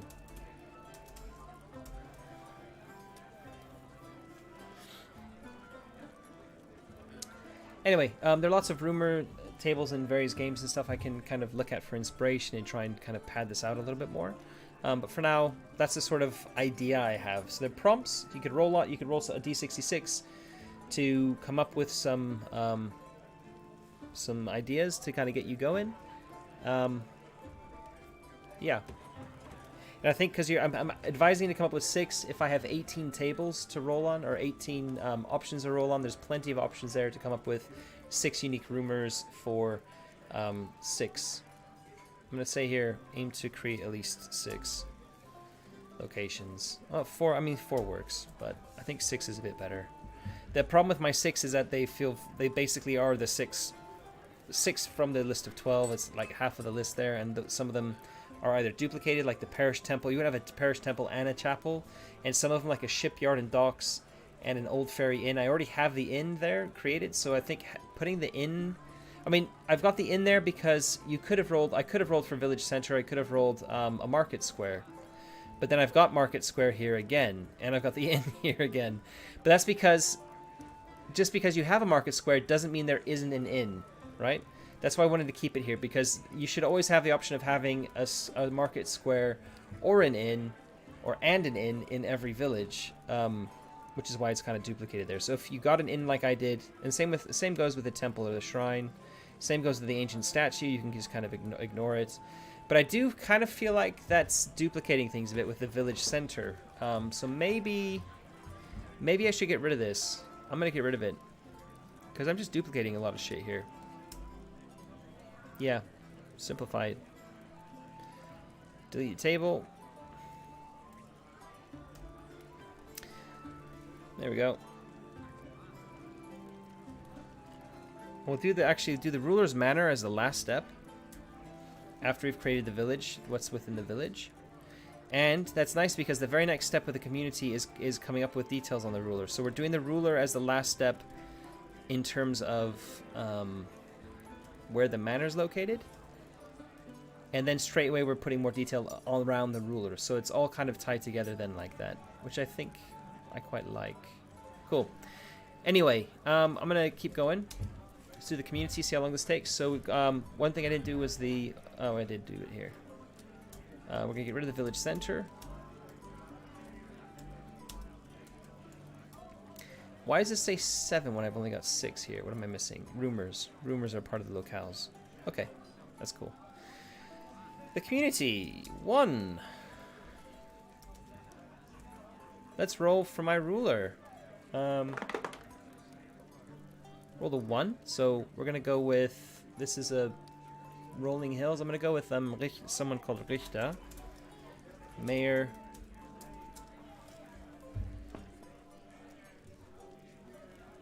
And I'm going to roll D66 here. Make it a man. Why not? 63. The man's name is Siggy.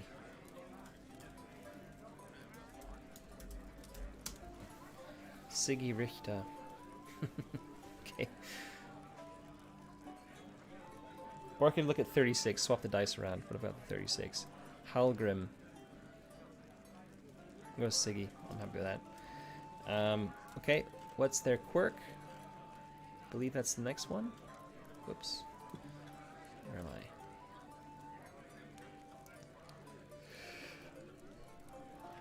Yeah. Ruler's quirk. Roll a d6. Got a 4. Quarrelsome or capricious. We're going to go with quarrelsome.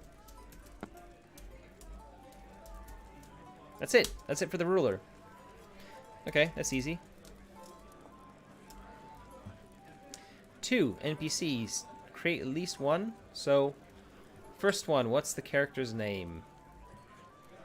In fact, I actually don't like having the character's name first. I think the role probably makes a bit more sense to do this the first step.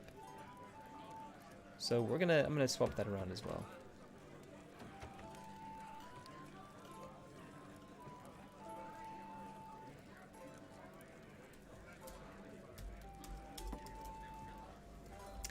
And I'm gonna do a table here of roles.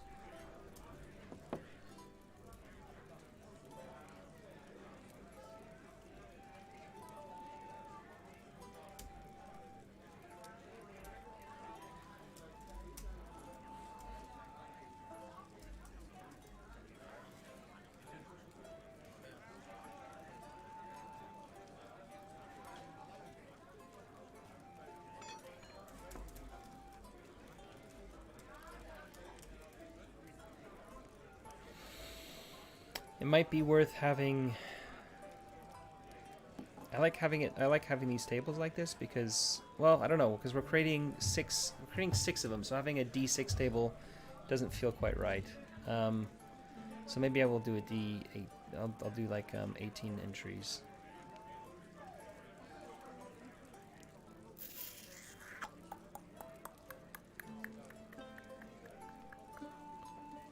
like this. Exactly like that.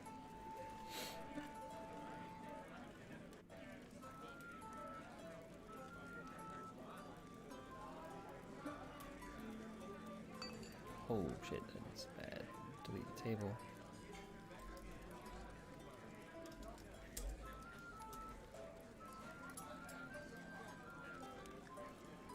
Oh, why is it doing that? They're so hard to...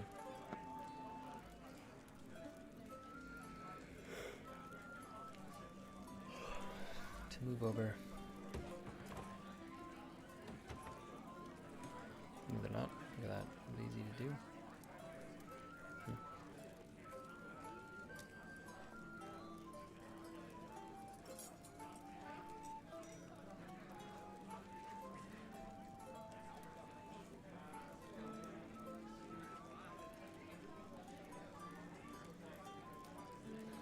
All right.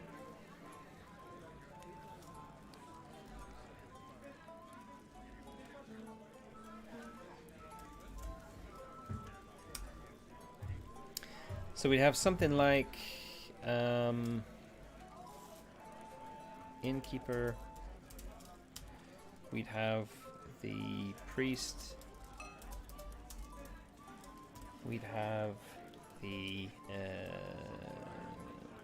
healer or herbalist. We'd have. I mean, some of these are going to be roles that are very similar to what the career role looks like. The career thing looks like here. I mean, there'll be plenty of farmers, probably.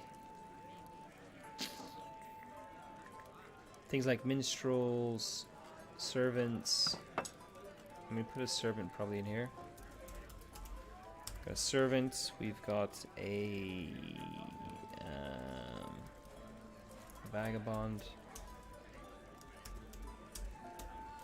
We have a smith. We have a miller.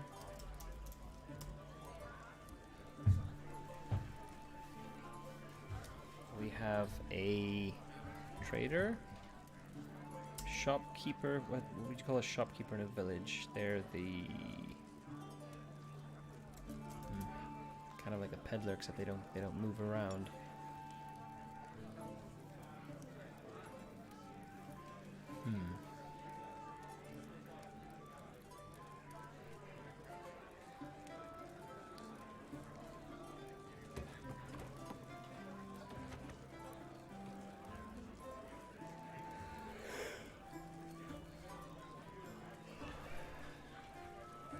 I come up with 9 later. I'm getting tired.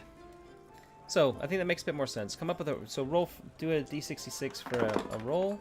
I rolled a 45, not on the list. 54 is also not on the list. I rolled a 50 something, 55. I rolled a 26, so I've got a vagabond. So my first NPC is a vagabond. I can go down to the name thing.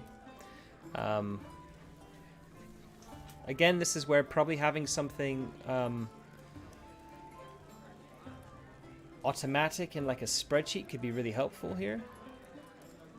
Actually makes a lot of sense to create something like that, and I can do that in a spreadsheet. So I've got all these names kind of created.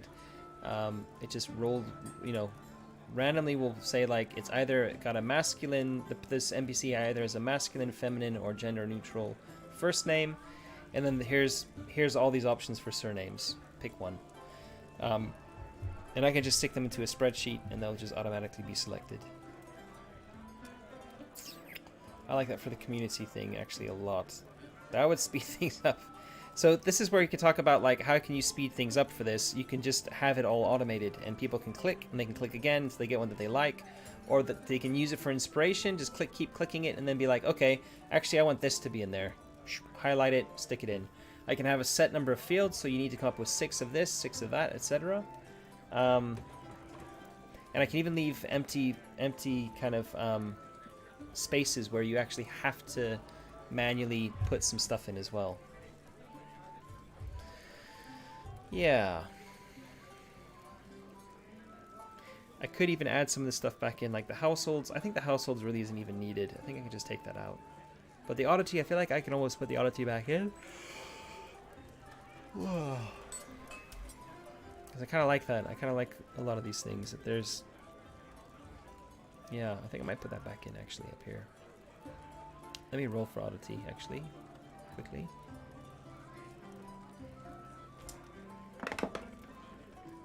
Got a 2. So the oddity is a strong regional dialect.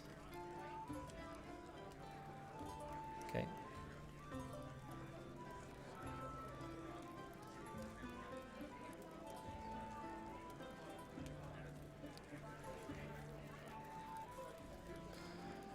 Rolling Plains, oddity, strong regional dialect,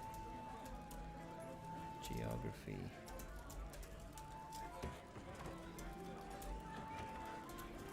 Resources.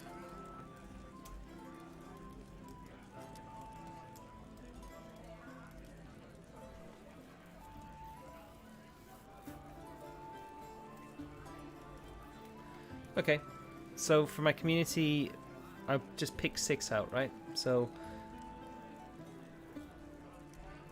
I'm not gonna roll. I'm just gonna pick some out. We're gonna have an innkeeper.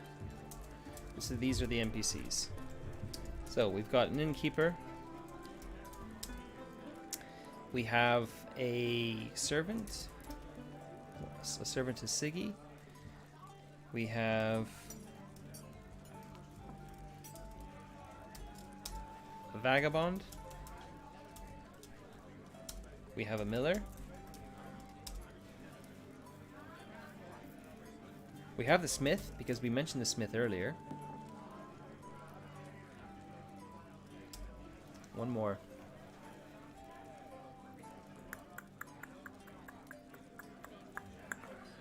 I'm gonna go with healer, I think. Or peddler. I'm gonna go with the peddler.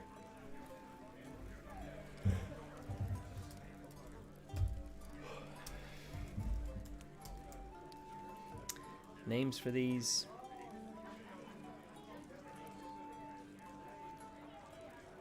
I'll just pick names. We're gonna go with Arnie, Del. We're gonna go with Helgi, Bartel. We're gonna go with Gerd, Hummel. We're gonna go with Bera, Birnbaum.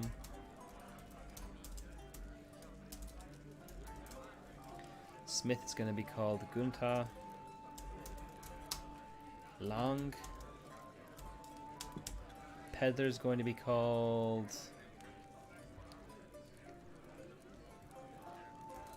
Eric Knopf.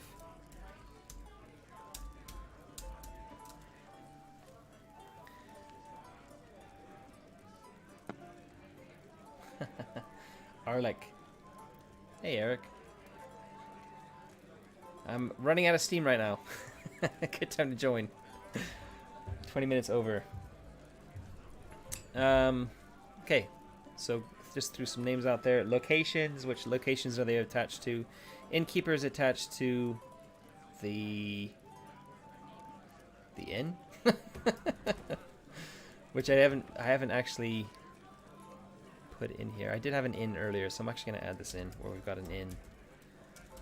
And the rumor with the inn is that the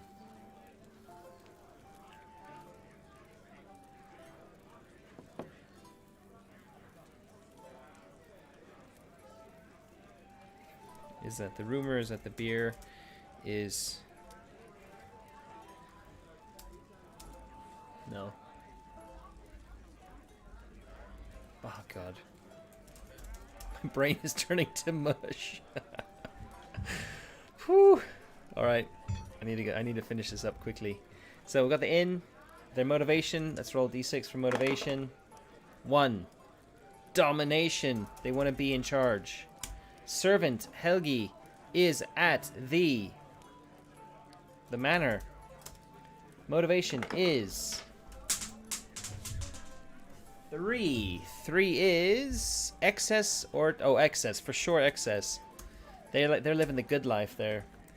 The vagabond is on this stone bridge. hangs out on the bridge. And our vagabond also has 3. Transcendence. Oh god, yeah. Our next one is Bera Birnbaum, the miller. The miller is at the... not the abandoned mill. The miller is at the new mill. And this one... Bera... I got 3. I'm going to roll again. Got a 1. I'm gonna, could have authority there. She wants some authority. I keep rolling 3s.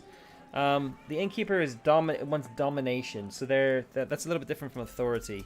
Whereas the miller, because the resource that's plentiful is wheat, we can say that actually the miller has a lot of authority because she controls the flour. She's the one who grinds. People have to pay her to grind their flour, to grind their grain to make flour, and she's basically I can already start thinking of some plot hooks around this miller. So that's a good one. Authority works really well there. And maybe with the domination, the innkeeper, because grain is a thing, then beer can be brewed. So maybe there's something here to do with Arnie and his beer, and like some sort of domination thing with the beer. Maybe, I don't know. The smith is going to be at the smithy. Naturally. 6. Peace or change. Gunther wants peace. He's a peaceful man. He wants to be a peaceful man. The peddler can be found in the market square when he's in town. And what does he want? What's his motivation? He also got a 6. Change. Yeah, okay. Why not? He wants change. There we go. Alright. Pretty quick. Pretty quick. I think it helps having the rolls there. The names, I just glanced at it and picked some out. Locations is pretty quick to do. The motivations by rolling on the D6 table is also pretty quick to do. So that I like that. That worked. Finishing the map. I've moved the oddity up now. I think I like doing that way. So we're going to cut the oddity out. We're going to move it up to after the geography, before the main road.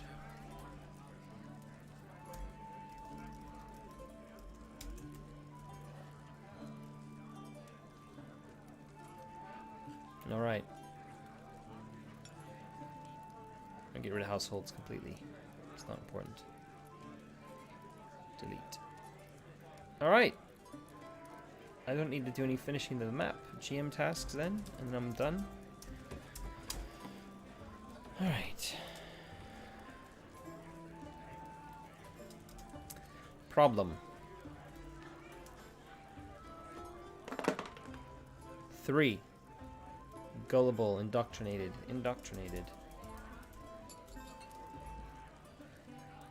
Bond.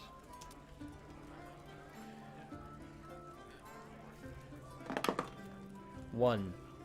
Mentor. Apprentice.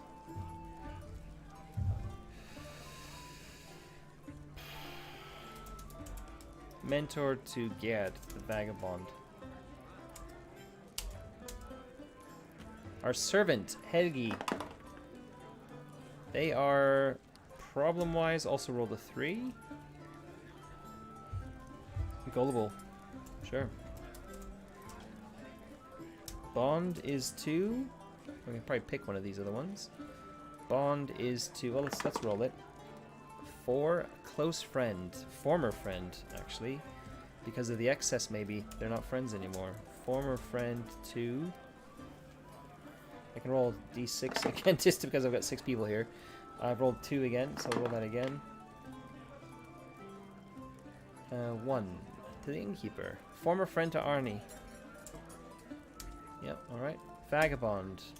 Problem. I can roll 3 again. I need to get new dice. 2. Blackmail or threatened. Threatened, for sure. Someone's threatening this this vagabond, this like beggar type of person. Their bond is a 6, which is secret lover or former lover. Former lover. 2. Let's roll a d6. Ooh, to Arnie. Interesting. Arnie was the mentor to Gerd. Former lover. That's why he's been thrown out, maybe. There was just some sort of love affair that threatened, and he's being threatened. So that's some nice little drama there. So like sexual tension. The Miller. The Miller has a problem of 6. Unpopular or zealous. She's an authority. Zealous is a good one. Zealous. The bond is 2. It is all coming together. The bond is 5. Competitor. We're going to go with a competitor. Or romantic rival. That could be a good one too. Let's see who it's with. 5. The Smith. Competitor to the Smith. Okay, yeah, sure. Okay, this works. Problem with the Smith then. Gunta. Gunta got a 5. Hidden guilt or fugitive. Hidden guilt is good. What's he guilty about? Bond.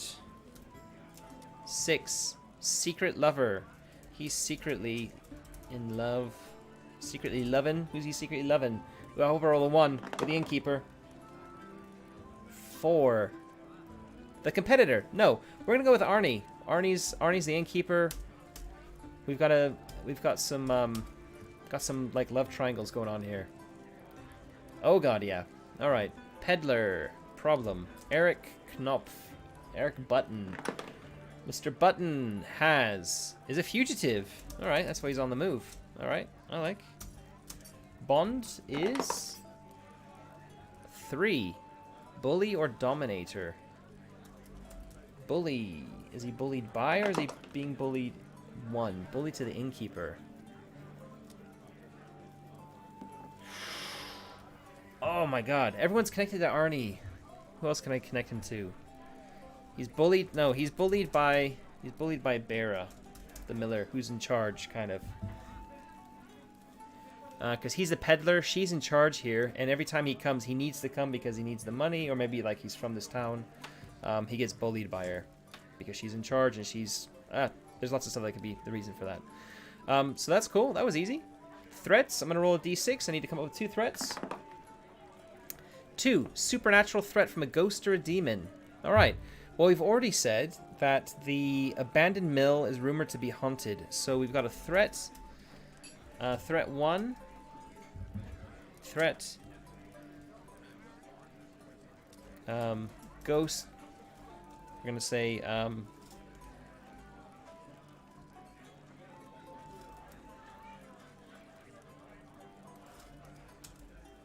Ghost at the old mill has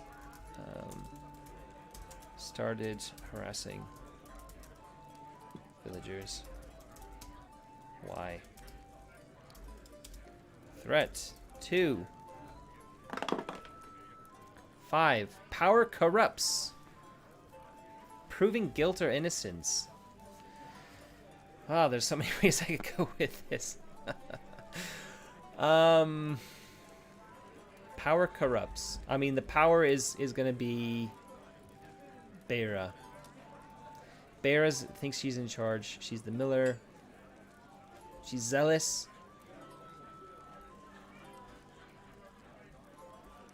Maybe she's accused. She's a competitor to the Smith. So maybe the Smith, he's got a hidden guilt. So he's guilty for something. So Gunta is in Siggy, was it? Yeah. Is in Siggy's dungeon. Accused of some petty crime.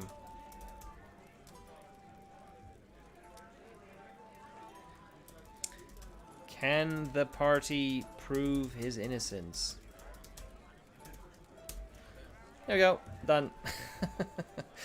I'm pretty happy with that, actually. There are some bits that took a bit of time. The rumors, for example, the rumors slowed me really slowed me down. But that's, I think I hadn't had anything written down, so I think coming up with 18 rumors will really help to, yeah, fix that issue.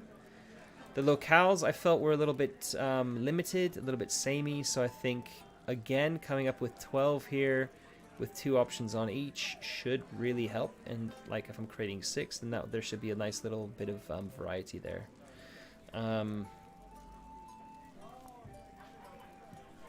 Yeah, all right.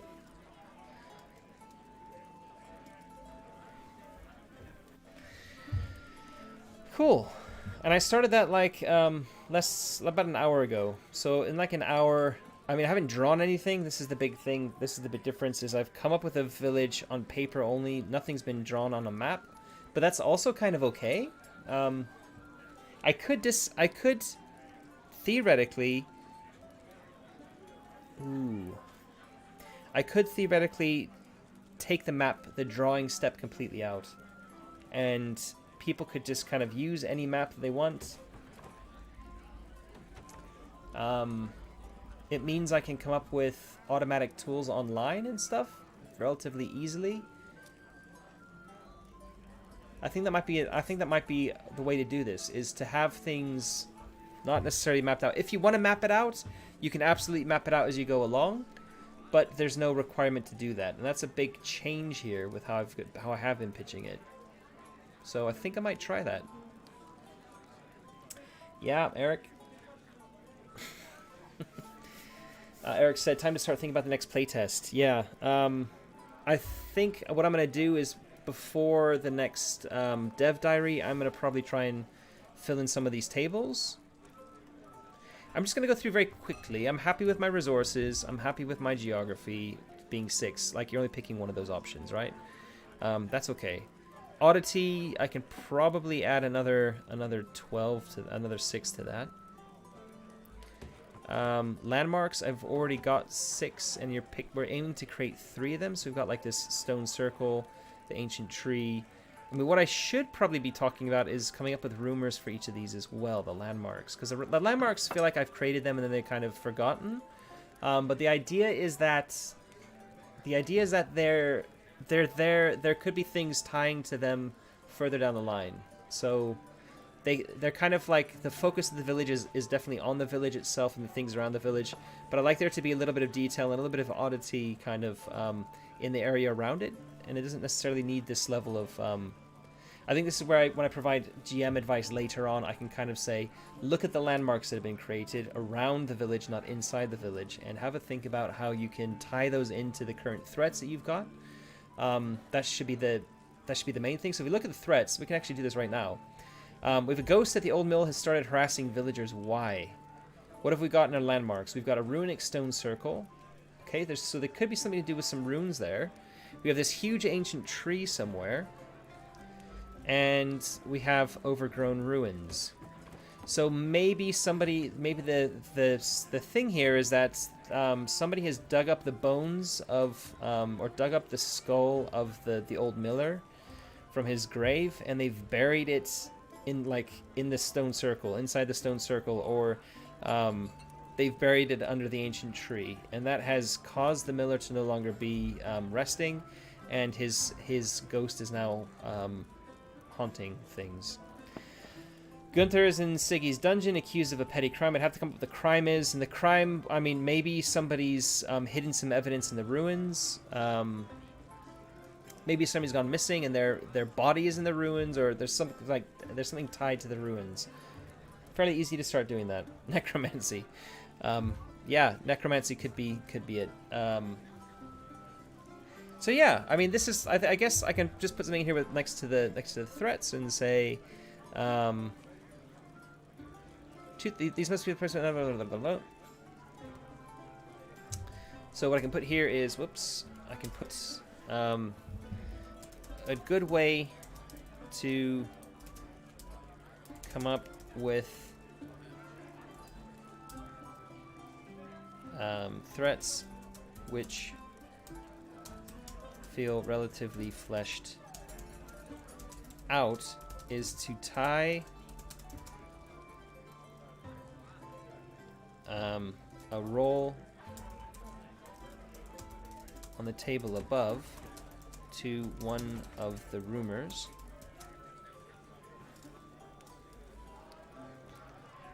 To one of the rumors or NPCs. No, to one of the rumors created earlier. Then look at the locations around, but not in, the village to create a potential hook for the threat. Potential hook, or hook is the wrong word, to create more depth. To create more depth for the threat. That'll do for now. I'm getting pretty beat here, so I'm gonna stop here, I think. The only places, I think the threats are okay. I'm only coming up with 2, so I think having a D6 table is okay there. I think the NPC bonds could be bigger. I could probably do a bit more, but that was pretty easy. Like, I think rolling with the NPC problem and then rolling on the bonds, I did have to re-roll a couple of times, but because I rolled like here a number of times. But I think that's okay, and I think what I could do is I could potentially put 6 more, like make this a D18 table, right? D18, an 18 entry D6 table. So you've got like more options, but only rolling a single D6. Because it kind of felt okay that I was doing that. Because remember I've created 6 NPCs, so yeah, I think having only 12 options is fairly limited. So I think for both these, the bonds and the problems, I need to have, I think literally just having one more set of,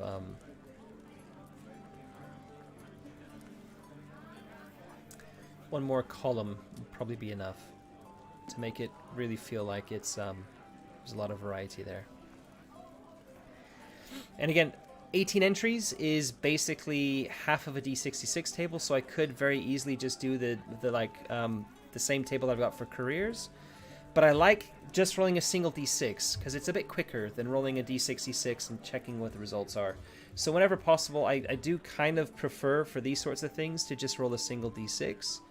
And it also gives you 3 options, so you can kind of you roll a D6. You're presented with 3 options, and by looking at the NPC, you're kind of picking, you're kind of tailoring it to a story that you're kind of making some connections in your head and tying it to that kind of what you've already created.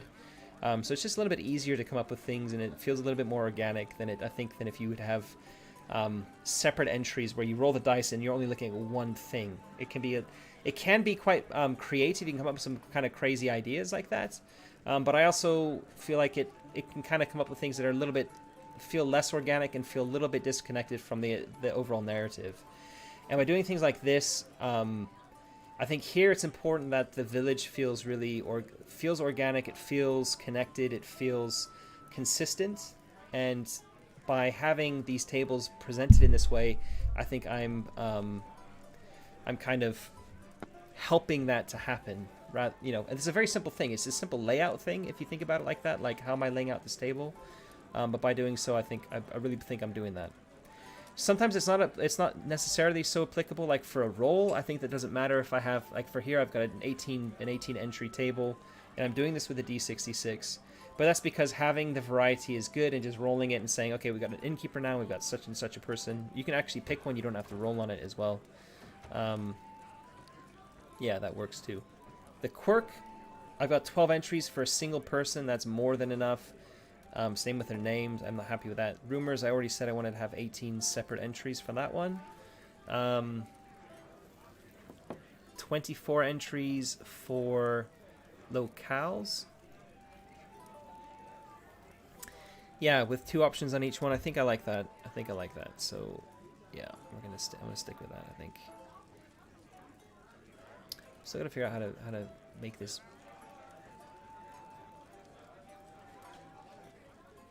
See, I can't bring this thing to the left.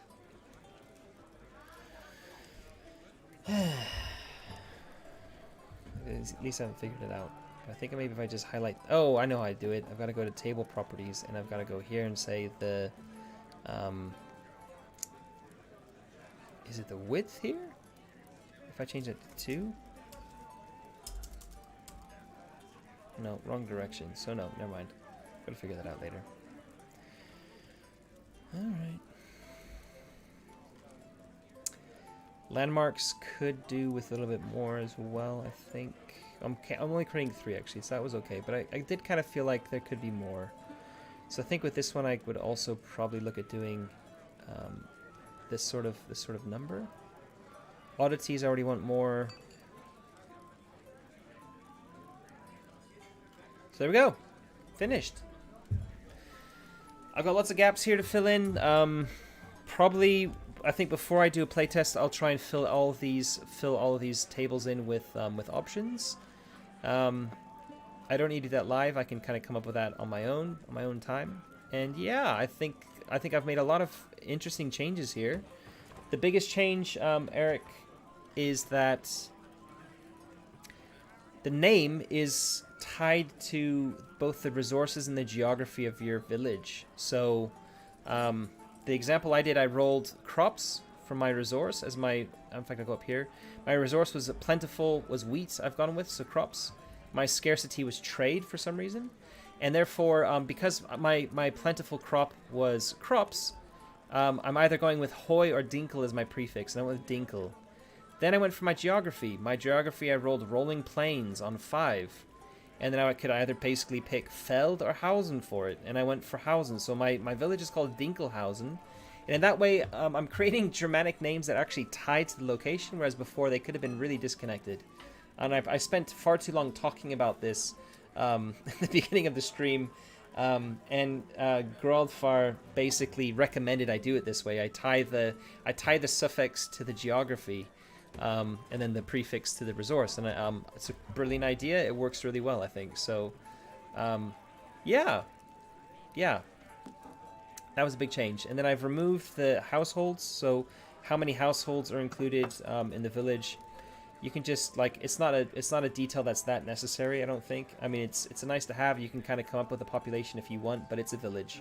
So there's an assumption that, I can just say, like, there's an assumption that there's approximately 60 households or something, if I need to put that in somewhere. And you can, like, lower it or raise it. Yeah, and I've moved some stuff around, so it all just runs a bit smoother. I moved, like, the water source and stuff, because you can kind of, like, just come up with that. It doesn't really matter. Yeah, and now that I'm thinking about it, whether I want to actually remove the mapping step, I think I'll probably ask the people on Discord who have actually done this, if I was to remove the mapping step, would that be a big deal, or do they really like having the map? And maybe I'll do a playtest, and I'll try a playtest with the map, and I'll try a playtest without the map. Because I think in a 2-hour session I could probably do I could probably create 2 villages fairly easily if these tables are all populated. But that's me. I'm gonna go now. I'm 45 minutes over my normal allotted time, and I'm pretty tired. So thanks for watching. If you haven't already, then hit the subscribe and like button. That really helps the channel. And I will catch you in the next Dev Diary. Cool. Thanks very much, everybody who is here and talking to me, keeping me company. And yeah, catch you next time.